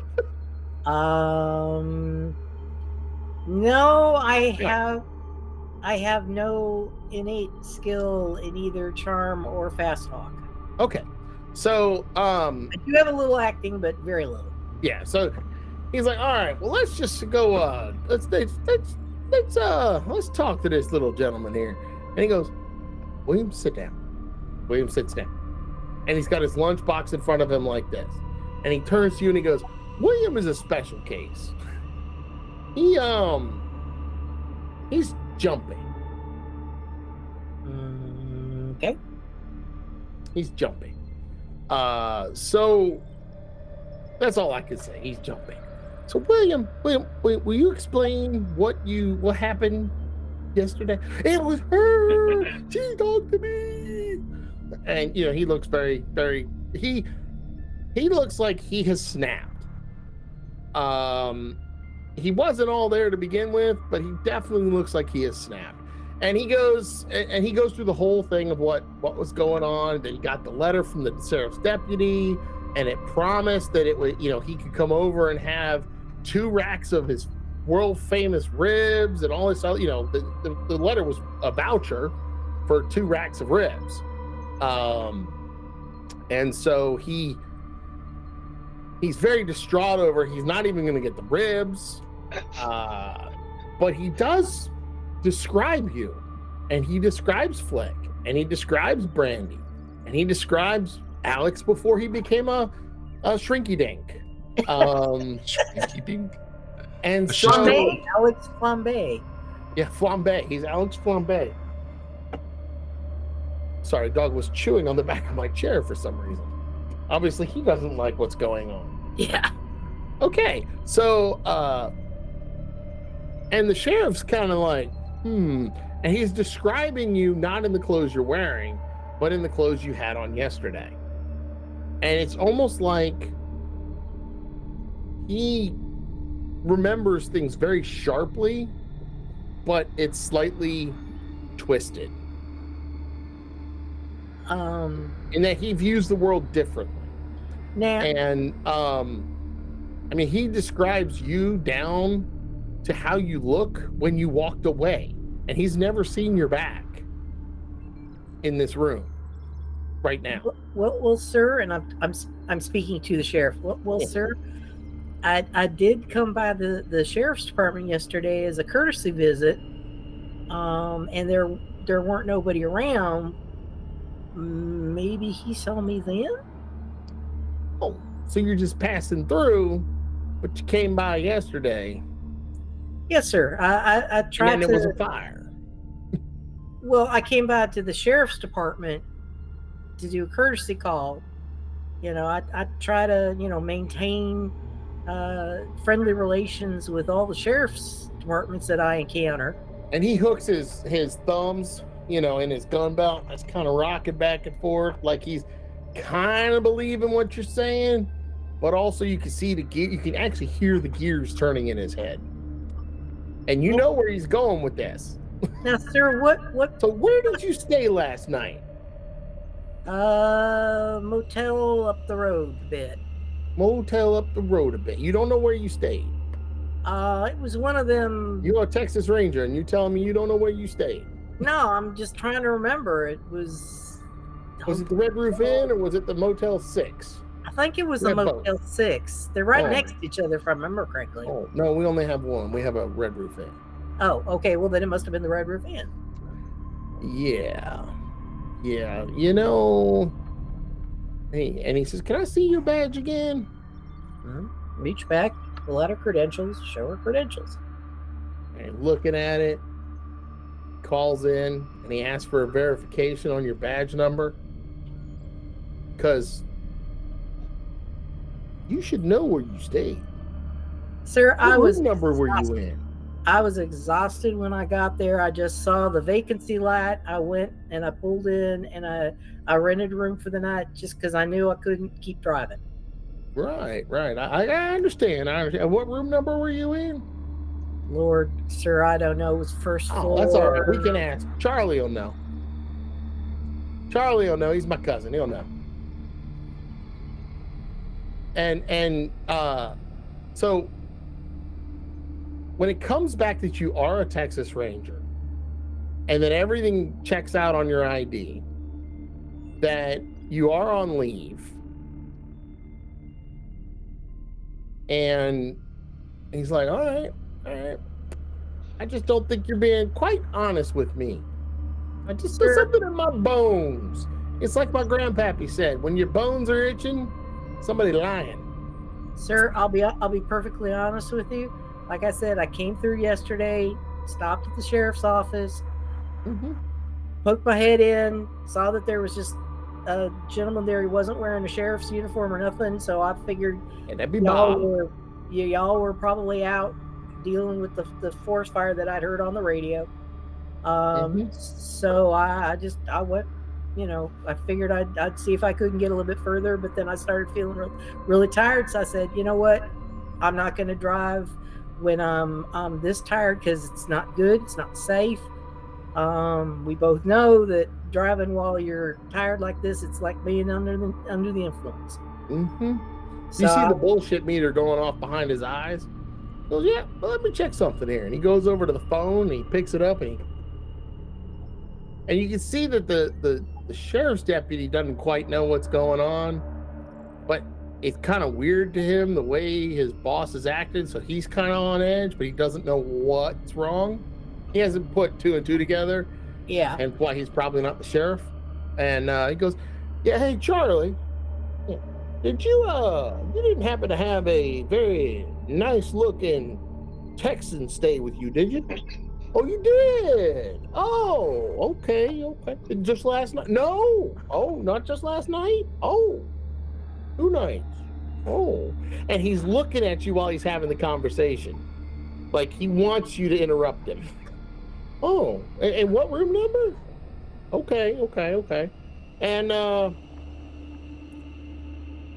she alone? Okay. All right. Well, thanks, Charlie. I'm gonna send Wilbur over. He's gonna take a look in the room. All right. Thanks. Yeah. I'll see you for dinner tomorrow. All right. Bye. And he hangs up. Do you want to try again? Why don't you sit down and let's try again. Please take him out. And he has his little lunchbox and he's escorted out. Please, let's talk. And he sits down and he leans back and he puts his feet up on the desk and just taps it with his finger. So why don't we try that story from the beginning, since I know you've been at that hotel for 2 nights. Yes, sir. Funny that we've had 2 fires in 2 nights, 2 days. The 2 days you've been in town with your 3 friends, 2 men and a woman, and 3 vehicles.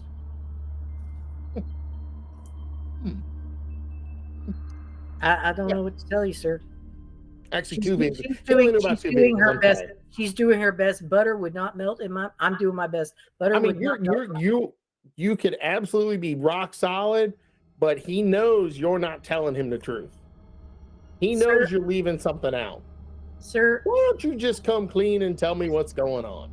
Sir, I read about the problem that your deputy had run into. Okay. And I thought, since I was on vacation in this area anyway, maybe I could talk to this Mr. Williams, Richard Williams, and find out if, there was anything that, fellow law officer could do. Because, sometimes just talking to a fellow law officer helps. And so I went and I talked with him. And he's just nodding. He's not going to interrupt you. He's just nodding his head. And I said that I would do whatever I could to help him, either get vindication or, whatever, because we've all been there. We've all done something. I guarantee you talk to my sheriff, he will tell you. Well, you talk to my sergeant, he will tell you there's been plenty of times where I've done and said things that... Let me tell you, there was this one time over in Iraq, but this is another story altogether. He lets you talk for quite a while, and then he says, "All right, I've heard enough." And I've heard enough. Picks up the phone, leans back, dials another number. Do I recognize the So, number? no, you don't. Okay. Richard, get your ass down here now. No, now. I don't care if you've been drinking. No, you won't get pulled over for drunk driving. Just get your ass over here. I don't want to send a car. I don't have enough deputies anymore since you're on suspension or paid leave or whatever the hell they're calling it in Raleigh. Yeah. Get your ass over here because I think something's going on and they're using your name. And he hangs up. Well, this will be figured out pretty soon, won't it? Well, sir, all I can do is, like I said, I told him that I'd see what I could do to help him. I came by yesterday to, look in the sheriff's office, maybe talk to you about, what I could maybe, what all went down that, and there was nobody here. So I left. And I went back to the hotel room because I was exhausted. And that's all I can tell you. All right, that's good to know. Why don't we mosey on over into the sheriff's department? I'm tired of smelling the smoke and the burnt corpses here. That's fine by me, sir. And he'll walk you over, and he hasn't touched you. And he holds the door for you and lets you in and takes you into not an interrogation room, a conference room. It doesn't have the one-way glass with the And he says, "Can I get you some coffee?" Well, thank you, sir, but no, thank you. I actually don't drink coffee. Can I get you some water? Some water might be nice. Thank you, sir. Oh, right.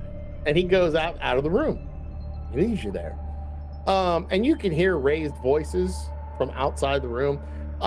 Flick, Brandy, you see Joe walking with the sheriff into the sheriff's department. It's up to you what you want to do. I don't know what you want to do. I gotta tell you, I don't know if we should hang around here. Maybe we should just let Joe sort out this bit. And we'll go talk to the neighbors. All right. I feel like Joe's about to get herself arrested. She walked over with the sheriff and I don't trust him. I feel like we should. Well, she wasn't trussed up. She wasn't handcuffed. She doesn't need to be cuffed up. Maybe we should pull around the corner at least so we're out of sight, not, out here. Well, Brandy, that guy did come out with that damn metal box in his hand a couple minutes ago, but he left. He could be anywhere. And I do mean anywhere. It's still stuck to that right hand and it's not coming off. Yeah, rocking back and forth is a good response. Right. I'm really not sure I want to be here, but I'm really not sure I want to be anywhere. So, I guess we could go around the corner. If I see that guy with the lunchbox in his hand, though, I'm gonna go the other direction. But I think we're okay to go around the corner at least. Yeah, absolutely. You can easily pull around the corner. And then you see, you actually, while you're pulling around the corner, you actually see Deputy Richard Williams pull up in his car that you saw outside of his house, his personal use car, and he gets out, he parks in front of the sheriff's department, gets out and walks inside like, what the hell did I do now? Isn't that Dick? Yes, that was Dick. Okay, thought so. I think we know that. And so after a little while, Joe, door opens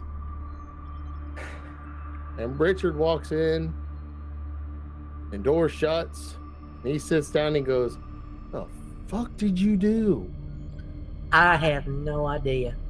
I came here to the sheriff's department yesterday so that I could talk to the sheriff, see if, maybe I could, you struck me as a really nice, solid person. We all have. Did you get the letter to William? I did not have the letter to give to him. So did your friends give the letter to William? I don't know. The letter seems to have gone missing. I don't know what happened to the letter. And he looks lost in thought.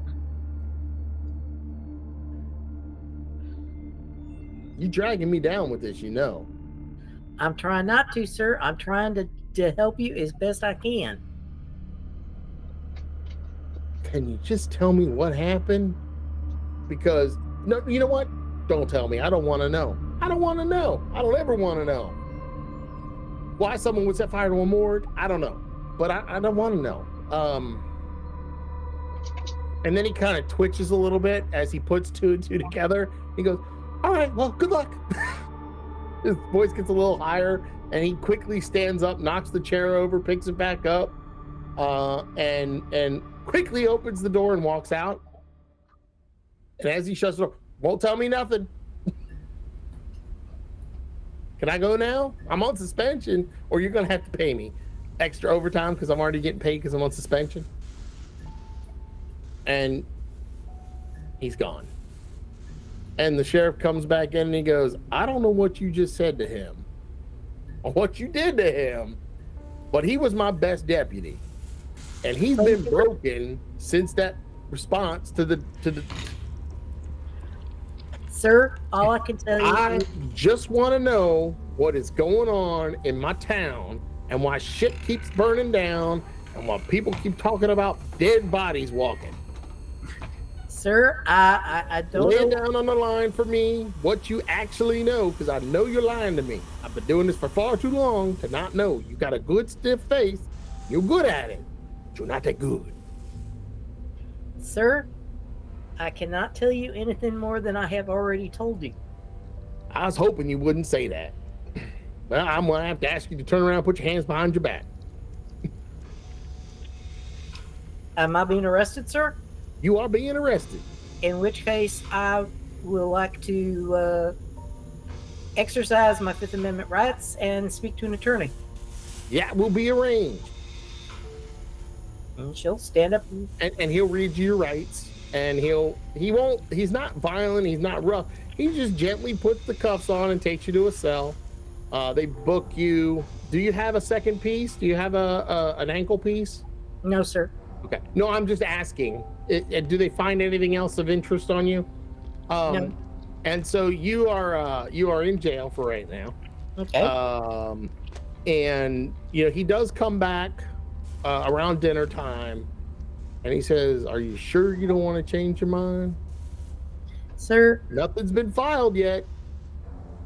Sir, there's nothing I could tell you that either you would you obviously don't believe me, so nothing I tell you from this point on you're going to believe. And two, That means what I believe. well, sir, you obviously didn't believe your original deputy, because when I talked to him, he was clearly felt like he'd been hung out to dry. Yeah, he would feel that way. I believed him. Why do you think he wasn't put in a loony bin? Well, sir, all I can tell you is If I didn't believe that he is a smart man, he would have been in cuffs in a jail cell, not at home drinking. well, sir, all I can tell you is that there are more things in heaven and earth than are dreamt of in your philosophy. Fair enough. And he leaves, and he doesn't come back to talk to you again. But one of the other sheriff's deputies does bring you dinner. It's not bad. I mean, it's they buy it over at the diner. Yeah. And they bring it to you. I mean, they did ask if you had allergies and things. All right, so we'll come back to you, Joe. All right. Brandy, Flick, it's been a long time. You don't see Joe coming out. I don't think she's coming back, Brandy. How long are you gonna wait? For a little while, but I'm gonna put my cell phone, the special phone, and I think I'm gonna call for some help here. Let them know. So press the button, try to get someone on the phone. Okay. Mr. Johnson actually gave you his contact information. Yes. But remember, the last time you saw him, he was picking up a shotgun and the line went dark. Right. That was a couple days ago. And he goes, "Hello?" Mr. Johnson, yes, we are on scene and we are encountering some difficulties. What kind of difficulties? Well, I think Joe may have been arrested at the local sheriff's department, but I'm not sure. And I'm not. Alex seems to be missing, but he might be super murdered by himself. I think Flick said that. Super murder. What does super murder mean? You Like might want kill to more than once? Hello, Mr. Johnson. Yes, super murder. Yeah, it's like being regular murdered, but to a superb extent. The word super helps lessen the blow. Thank you. All right. Brandy? Yeah. Don't let him take the phone again. Okay, sir. I can't stand that hippie talk. I fought too many wars for them hippies to be talking to me like that. I unfortunately wasn't. Are you telling me that you've lost one teammate to the law, you've lost one teammate to the morgue, and there's just two of you left? That seems to be a fair assessment of the situation. Have you been compromised? Probably like 70%. So that's a yes. I do believe they may know who we are, have a description of us, but I'm not sure. Okay. Well, here's the first thing you need to do. Do you have a mirror? Yes. Okay. Can you stand up? No. Okay. Let me guess, you're in a vehicle. Yes. Okay. So here's what I want you to do. Put your legs up on the dashboard. Lean way, way over and kiss your ass goodbye. Cause just get that over with now. And now once you do that, we can start trying to figure this out. Yeah, I think he's gonna help us, Flick. There's something you need to do first, though. There's something you need to do first, though. Yeah, what I need to do. Okay, whether you do it or not, are you still there? In the area, yes. Where in the area? We're like a block away around the corner, kind of hidden in a parking lot. From what? Well, so Joe went in to talk to law enforcement, which happened to be next to the morgue that they went into. I wasn't there for that, so I'm not sure exactly what happened. But I think Hold on a second. Mm-hmm. And you hear the phone just tapping him on. You hear what was the phone like tapping on his head. Mm-hmm. All right, I'm back. Keep going. I just had to take a break for a second. So Okay. You're telling me you are right next to the police department where one of your teammates you believe has been arrested.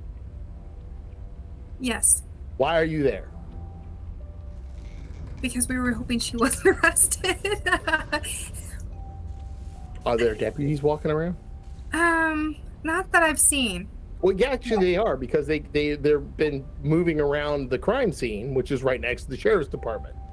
Well, but So- we're away from that. Yeah, but they're still walking around. So Oh, that's what you meant. Okay, so they are there. The crime scene happens to be next to the sheriff's department. Like, it couldn't be any closer Wait, unless it was the sheriff's stop. department.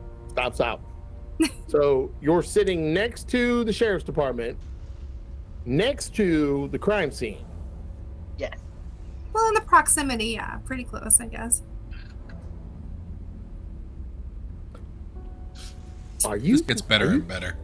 Are you messing with me? Are No, you but messing now that with it's me? saying it out loud, it might not be such a good idea. Yeah, that's not a good idea. I thought You we need to should get away leave, from Mr. there. Johnson. Oh God. Yes, Flick. We should go check out the neighbors, right? We shouldn't be here. No, you shouldn't be there. Yeah, we shouldn't be here, Brandy. Where were you staying? The only hotel in town. Well, you shouldn't be there either then. Okay, got Yeah, it. we've learned that. Should I tell you where you shouldn't be? In town? Anywhere you can get caught. So, please, get away from the sheriff's department. Okay, we'll work on Now, that. I want to hear the car driving. Start it up. Well, you'll have to talk to Flick then, because I'm That's fine. driving. Just give me Flick. Give him Flick. Hi, Mr. Johnson. Tone it down, Flick. I want 50% volume. Okay, how about this? That's perfect. All right, Mr. Johnson. Flick? Flick, what happened to Alex? Brandy doesn't seem to know. Okay. So, what happened to Alex, Mr. Johnson? Is that he went to investigate at a morgue, and then Yeah, a one little of the faster, bodies. sir. I don't have all the time in the world. A little bit faster. Well, so one of the bodies was being looked at, and there was some sort of chemical incident, and next thing you know, he's a big old ball of Alex Flambe. Okay, so he set himself on fire like a monk.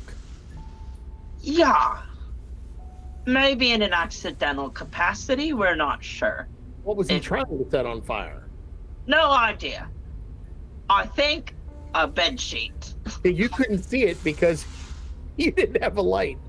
But you could actually make the assumption that it was the body that was running around, because you did fight the body later. So we think he was trying to take out. Well, there was this body, and then the body was alive. Alive. Wait. Whoa. Okay, that's what you should have led with. Listen, Mr. Johnson, you seem like a difficult to startle guy. I just didn't think it would be that impressive to you. Why were you sent there? We were sent here because there was an incident with a walking dead body. And you got attacked by a walking dead body? Yeah, we did. Isn't that funny? No, that should have been what you started with. Yeah, So we have probably. an epidemic of walking dead bodies, is what you're telling me. Yeah, there's definitely walking dead bodies here. How many have you seen? One, And you hear commotion behind him. and also a hand cat. A hand cat. Yeah, Care it to was describe a hand cat? it was a cat head on top of 4 different hands. That's about all I got for you, Mr. Johnson. Flick. Can you slap yourself real quick? I sure can. All right, now Flick, are you sure you saw a hand cat? Oh yeah, for sure, definitely. I've got it on camera and everything. Oh, so you have pictures of a hand cat? You have I have pictures a of The video Walking of Dead? a hand cat crawling on top of our now dead cohort. Was he infected by the hand cat? Well, that's a good question. Hi, Brandy. Do you think hand cats have like rabies and stuff? I mean, it's possible. Felines do carry Mr. rabies. Johnson, I think it's possible. He's dead now. Yeah, Is he he's like reanimated? Superman. Or Super- okay. All right. Hold on. All right. So what you're I telling just start me is motioning to Brandy. It's fine. We'll just start. there's a driving to hand Delaware. cat and The Walking Dead. Yeah. Mm-hmm. Okay. Here's what I want you to do. Okay. I want you to send the videos to me. I will create a place for you to load them. I want you to do that so I can look at them. Yeah, for sure. Figure out what we're dealing with. Again, how many Walking Dead have you seen? So, like, if we're not counting the hand cat, just the one. Okay, just one. So it's not Yeah. an epidemic. Yeah. Just the one. We've heard about 2, but we've only seen just the one. So there's another one out there walking around. Well, we don't know. Supposedly the sheriff deputy got him. That's why we're here. You could hear him exhale on the phone. And yeah, are you picked? Yeah. Okay. All right. What color is the car you're driving? White. White. White. Yeah. 4-door? Four-door. Subcompact? It's a Prius, yeah. Oh, of course it's a Prius. I should have. Yeah. What Same road here, are you my on? dude. Do you know what road you're on? Sure the heck don't. You found me. Okay. We got an image of you now. Well, you're taking pictures of me. Don't wave. We can't see that well. Put down the peace sign. Well, so you can see me, Mr. Johnson. I don't want you looking up because then people will know you're being watched. Why am I seeing a forest fire? So, Mostly about that continue. too, you'd have to speak to our now dead toasty friend, Mr. Alex. Unfortunately, he's become a bit of a tostada and is not available at the moment. Okay, here's what I want you to do. Tell Brandy Yeah. to pull over Okay, and Brandy, give the pull phone to over. Brandy. okay. Brandy, he wants to talk to you. Okay. Pull over. Get on the phone. Brandy, never hand that phone to him again. Okay. Mr. Johnson, you miss me? How many Very Walking much so. Dead are there? I have not seen any myself other than the hand cat, but there's been a Okay. report of 2. We came to investigate 1, which the sheriff's deputy saw, and they went down into the morgue. I was sitting in the park. It was kind of a lovely day waiting for them, but they never came to get me. And they said that there was the original body and then the second one down in the morgue. And they disposed of the second one? From the sounds of it, yes. It sounds like they maybe burned it. So there were no more? Not that I'm aware of. Well, Oh, wait, number 30. There were numbers. There were 35 of them. yes. And that was number 34, but we made an extra one, I think. Well, there were So I- 31 bodies reported, Right, taken custody of. right. So that was one. So there could be 30 more. Oh, there might be There were 30 more, 34 maybe. batches. 34 batches. So I'm not really sure how many there are, but it sounds like they may have made an extra one accidentally. I'm not sure. So there might be more of them wandering around, is what you're telling me. It's entirely possible, Okay. but I can't confirm or deny that. Okay. So, but you don't know where they would be. No clue. So, I don't want to say this. So Alex Burns set fire to the woods. Yes. Was there something there that he set fire to? I feel like I'm missing something. There's a large puzzle piece that hasn't been put in yet.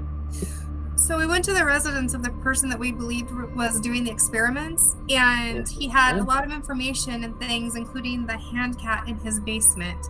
And I believe that Alex set fire to the house to get rid of all of the things that were down there. I still have some of the research, but we lost a lot of it.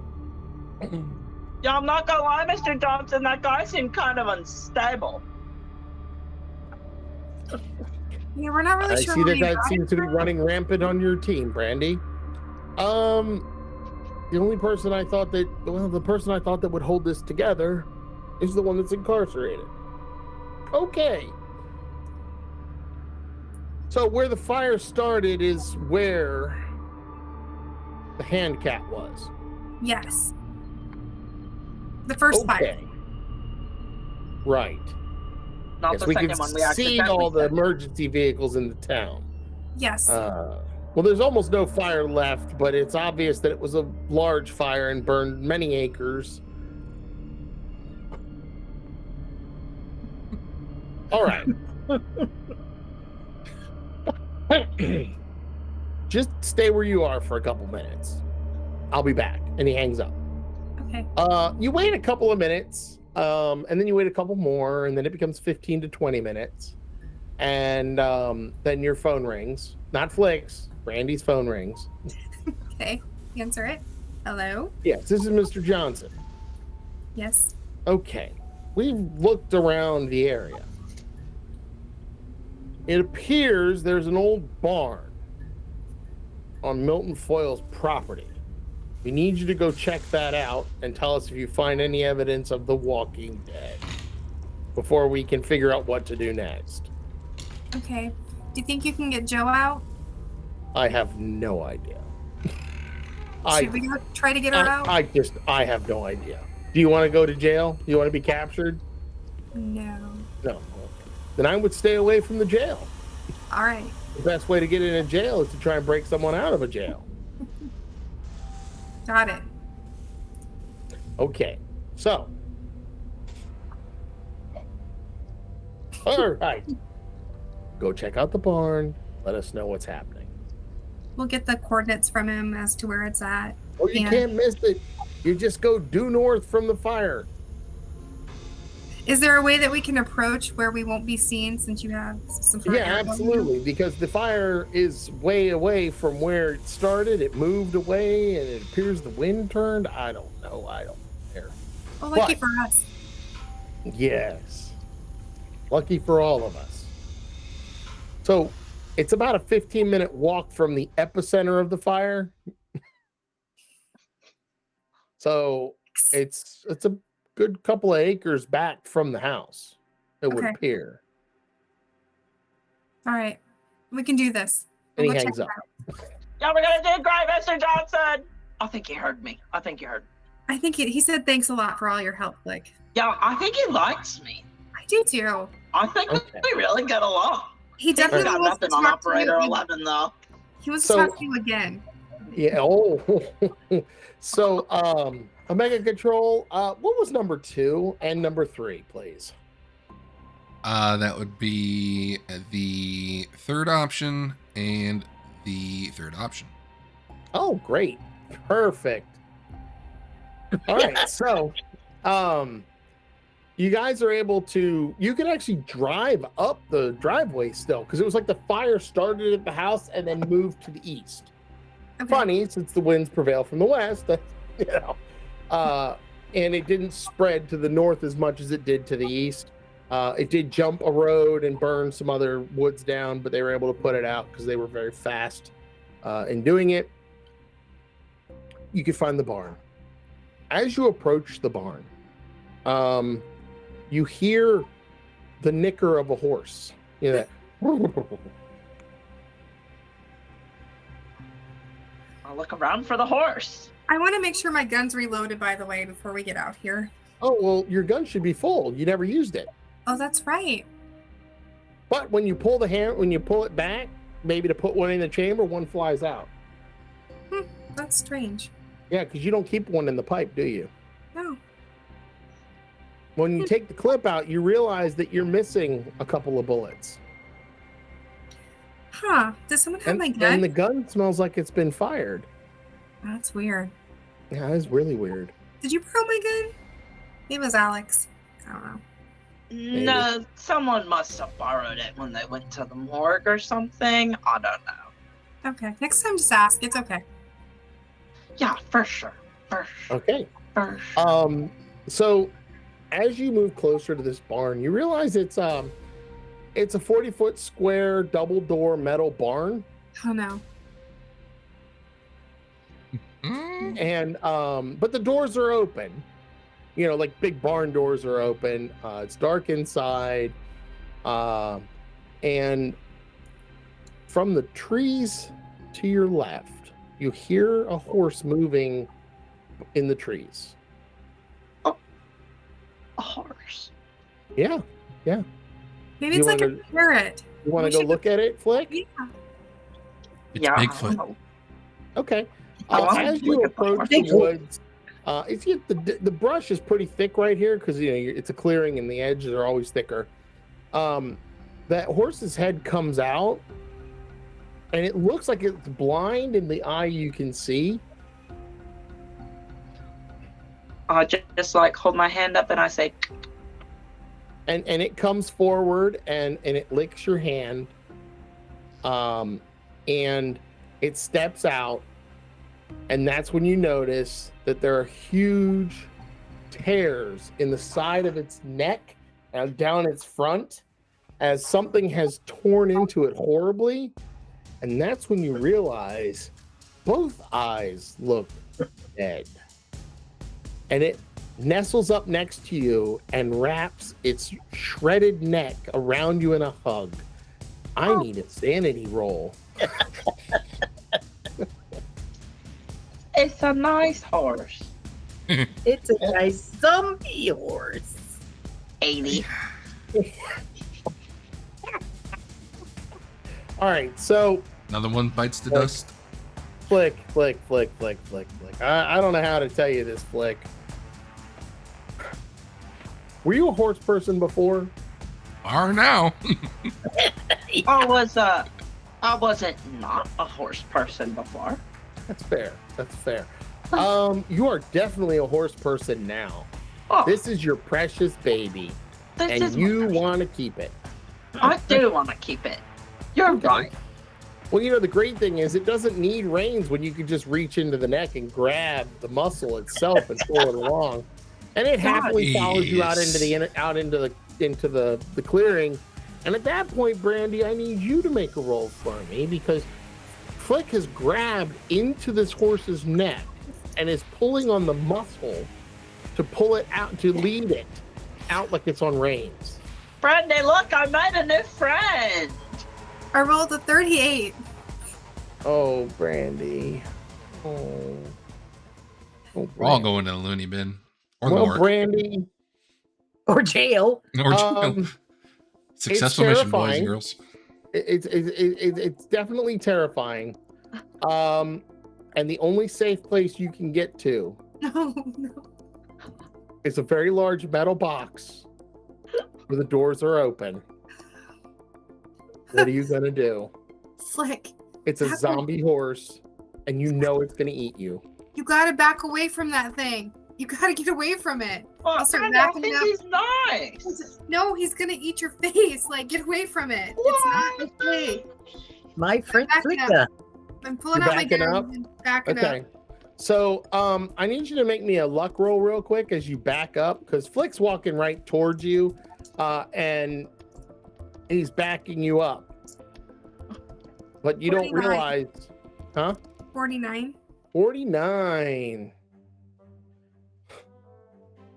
What you don't realize is that you back up into a gaping hole in the ground. Oh, God.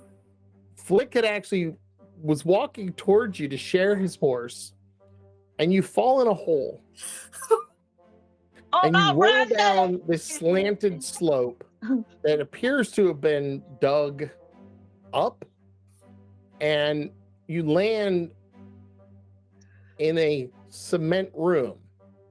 Oh, It's not metal, so you're okay there. okay. But there's lab tables, you know, because there's enough light filtering down that you can kind of see. There's lab tables, and you hear, "Help me," from the darkness, but you also hear,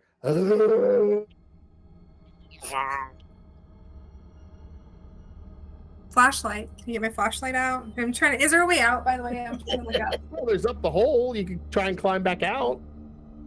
I'm trying to get my flashlight on because I'm not sure, and I've got my gun out. Well, you can easily get your flashlight on. That's not a problem. Okay. But what you see is a problem. And I Okay. need you to make me another sanity roll. Oh my gosh. Now, Flick, Brandy has fallen in a hole, and the horse starts stomping. And you absolutely believe the horse is telling you that Brandy's fallen in the well. Oh my God, girl! Has Brandy fallen in a well? And I rush over to the hole and I And stick my it little head stomps over the side. and then it whinnies a little bit, but it's really bad because part of the whinny comes out of the hole in its neck, and part of it comes out of the You don't mouth. gotta make noise, buddy. And I'ma stick my little head- rustles up against you, and you almost feel like you were scratched. By the bones Oh, like the bones on its face scratched me. or the teeth. So, Brandy, how'd you do? I can't make this up. 100. I rolled a 100. Oh, Lord. All right, so Brandy comes climbing out of the hole. Says, nope, there's nothing down there. We're all good. Hey, I think it's good to go. And she doesn't even see the horse. She just walks right past it and goes to the car. Let's head out of here now. Oh, Brandy, I didn't even get to explore, and I stick my head down there. And you I hear look this. around. Brandy, it doesn't sound like there's nothing. There's nothing down there. I'm telling you. I was just down there and there's nothing. It sounds like something. And I grab my infrared camera out of my backpack. Yep. And I. Well, you're going to have to go down in the hole to actually see. Okay, stay here, girl. And I'm gonna climb in the hole. Get in the car. I'm Okay. talking to my new horse friend, Brandy. My horse, Lassie. Here, you call the horse Lassie? Yeah, Okay. it'll be short for Um, lacerations. Right, exactly. It's LACE, laceration. When you slide down down this dirt ramp with your, you said your heat My vision infrared light? camera. Okay. What you see is the outline of a person all the way on the other side of the room. It's a decent sized room. It's about 30 by 40, almost the same dimensions as the box above it.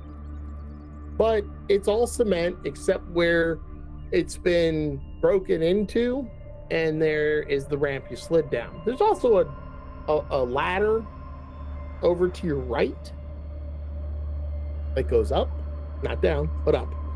And you see the heat signature of a small person, probably a female. And you can only assume they're bars in front of her, because they're the same temperature as the ambient air around her. And you can hear, help me, please. You gotta get me out of here. They're gonna get me. How warm does this figure look? Normal. And I mean, when she talks, her breath produces, so. But you hear as well. And there's not just one thing making that noise, it's several. So I can't see any like cages or anything like that, really.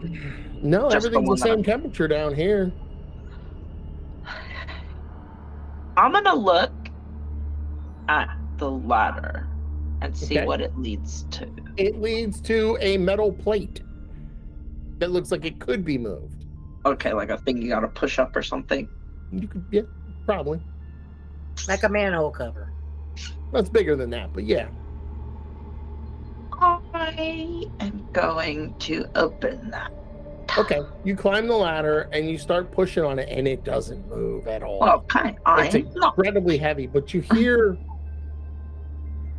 scraping noises on the cement, and it sounds like it's getting closer. But when you put your heat vision camera, you don't see anything. No, probably because it's something without heat. Okay. But you miss my flares now, don't you? I'm gonna reach into my pocket and just get out my a regular point and shoot camera and start taking flash photos. Okay, great. So what you see on the flash photos, it's one that projects on the back, shows the screen on the back. Yeah. Okay. You see 6 figures shuffling in your direction, and each picture they get a little bit closer. Okay. What are you gonna do? Because they're moving towards you, and it's not that slow. I guess And you're up on a ladder. I'm gonna get off of the ladder and climb up the dirt ramp.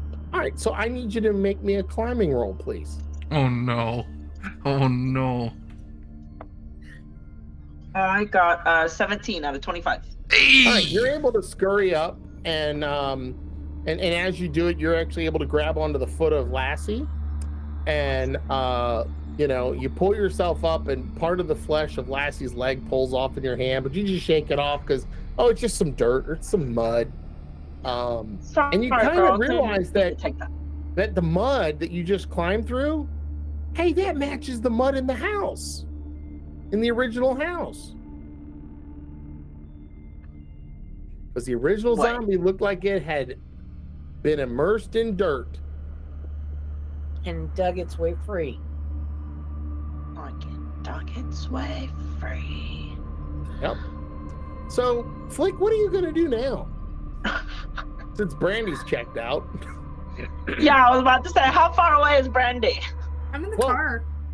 She's a 15-minute walk or maybe a 5-minute ride. I'm going to hop on Lassie. Okay. And so you ride this undead horse. And as you go, you realize there are actually 4 more, and they fall into step. And so you're moving. Am I leading the undead horses? But they don't look undead to you. They look beautiful. Well, they are beautiful. They are very beautiful. By the way, this is your last chance to enter in for the giveaway, so go ahead and get those entries in now. As you're sitting there waiting for Flick, you look up, and Flick is astride the horse, the dead horse. And it's worse than that. Flick has 4 more horses following along, and they're all dead. What do you do? Start the car. Hello? Yeah, we have a situation. Okay. There's a barn that was near the house that burned down. We went to investigate it for you, and now Flick appears to be riding a dead horse followed by 3 more dead horses. I didn't see anything else there, but yeah. Okay. All right, here's what I want you to do. Okay. I want you to drive to Durham. Okay. And it gives you an address. Okay. And the address actually will take you to a mental health clinic where they're expecting you. Do you go in? Well, do I leave or am I there? Oh, yeah. He says, go now. Go.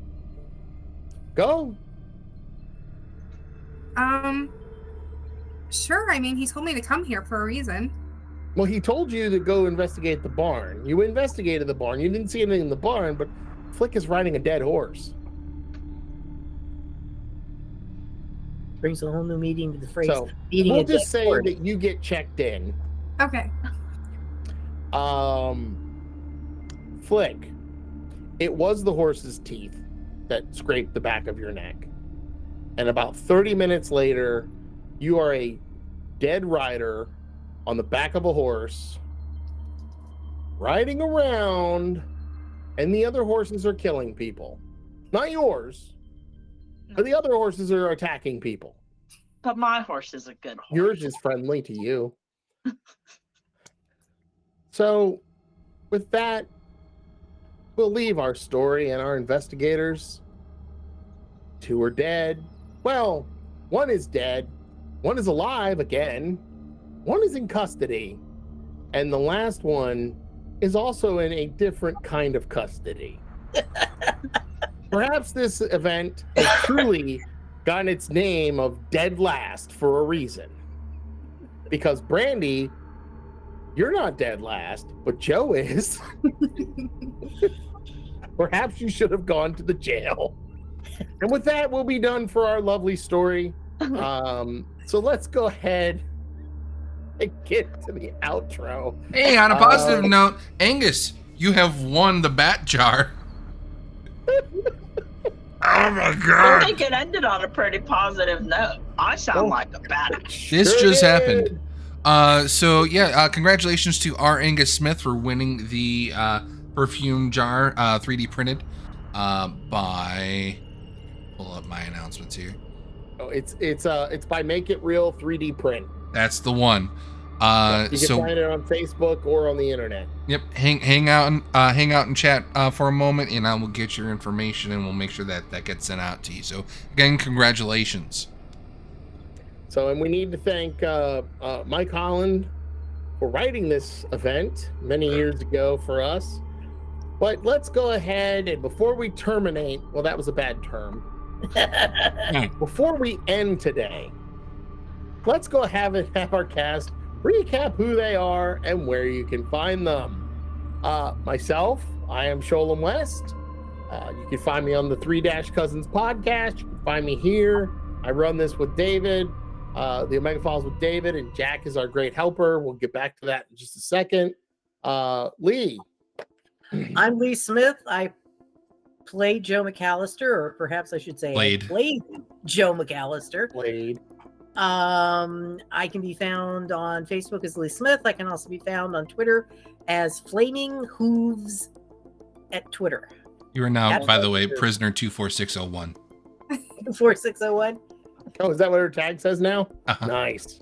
What is my number? All right. 24601. Fen, you're up. Whew.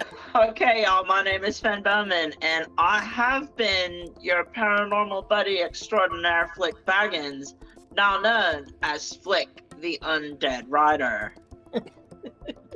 You can find me on Twitter at PuppyPlants or on Instagram at It's Your Boy Fenny. And then next up, we're gonna have Jack.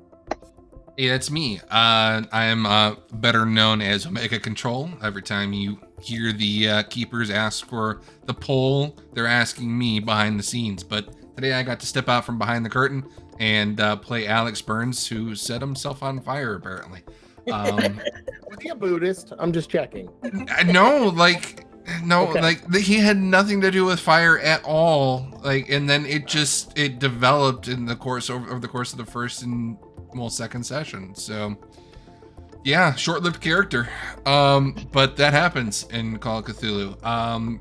Again, my name is Jack, and you can find me at Jack0822 on Twitter, Jack's Minis on Instagram, and on the Games Tavern Discord. All right, Ella, you're up. Hi, I'm Ella, and I'm playing Brandy Fleming, and she's down but not out. I mean, she might get out there someday. And you can find me on Ella_Ren1 on Instagram. And with that, I'd like to give a big shout out to Omega Control and our technical specialist, Jack Kelling. Don't forget to take a look at Dirty Deeds Wednesday, Whiskey, Magic, and Destruction on Thursday. Thank you for tuning in and helping us shape this event. We do this for you and look forward to your continued feedback and participation. All right, so we're off next week. Sorry, but we're all having a holiday. But we'll be back on the 22nd with Snow Crash. David will be running this one, and I'll give you a little bit about it. No, we're 22nd. We're off. We're off on the 22nd, which is next week. 22nd. We're back on 29th. You're right. I'm sorry. Yes, you see, this whole game just threw me off. We're back. That's why they call me the control guy. Yeah, because he has to keep us under control, or it's all over. So we're back on the 29th for Snow Crash, on a mission to discover the nature of Oz software.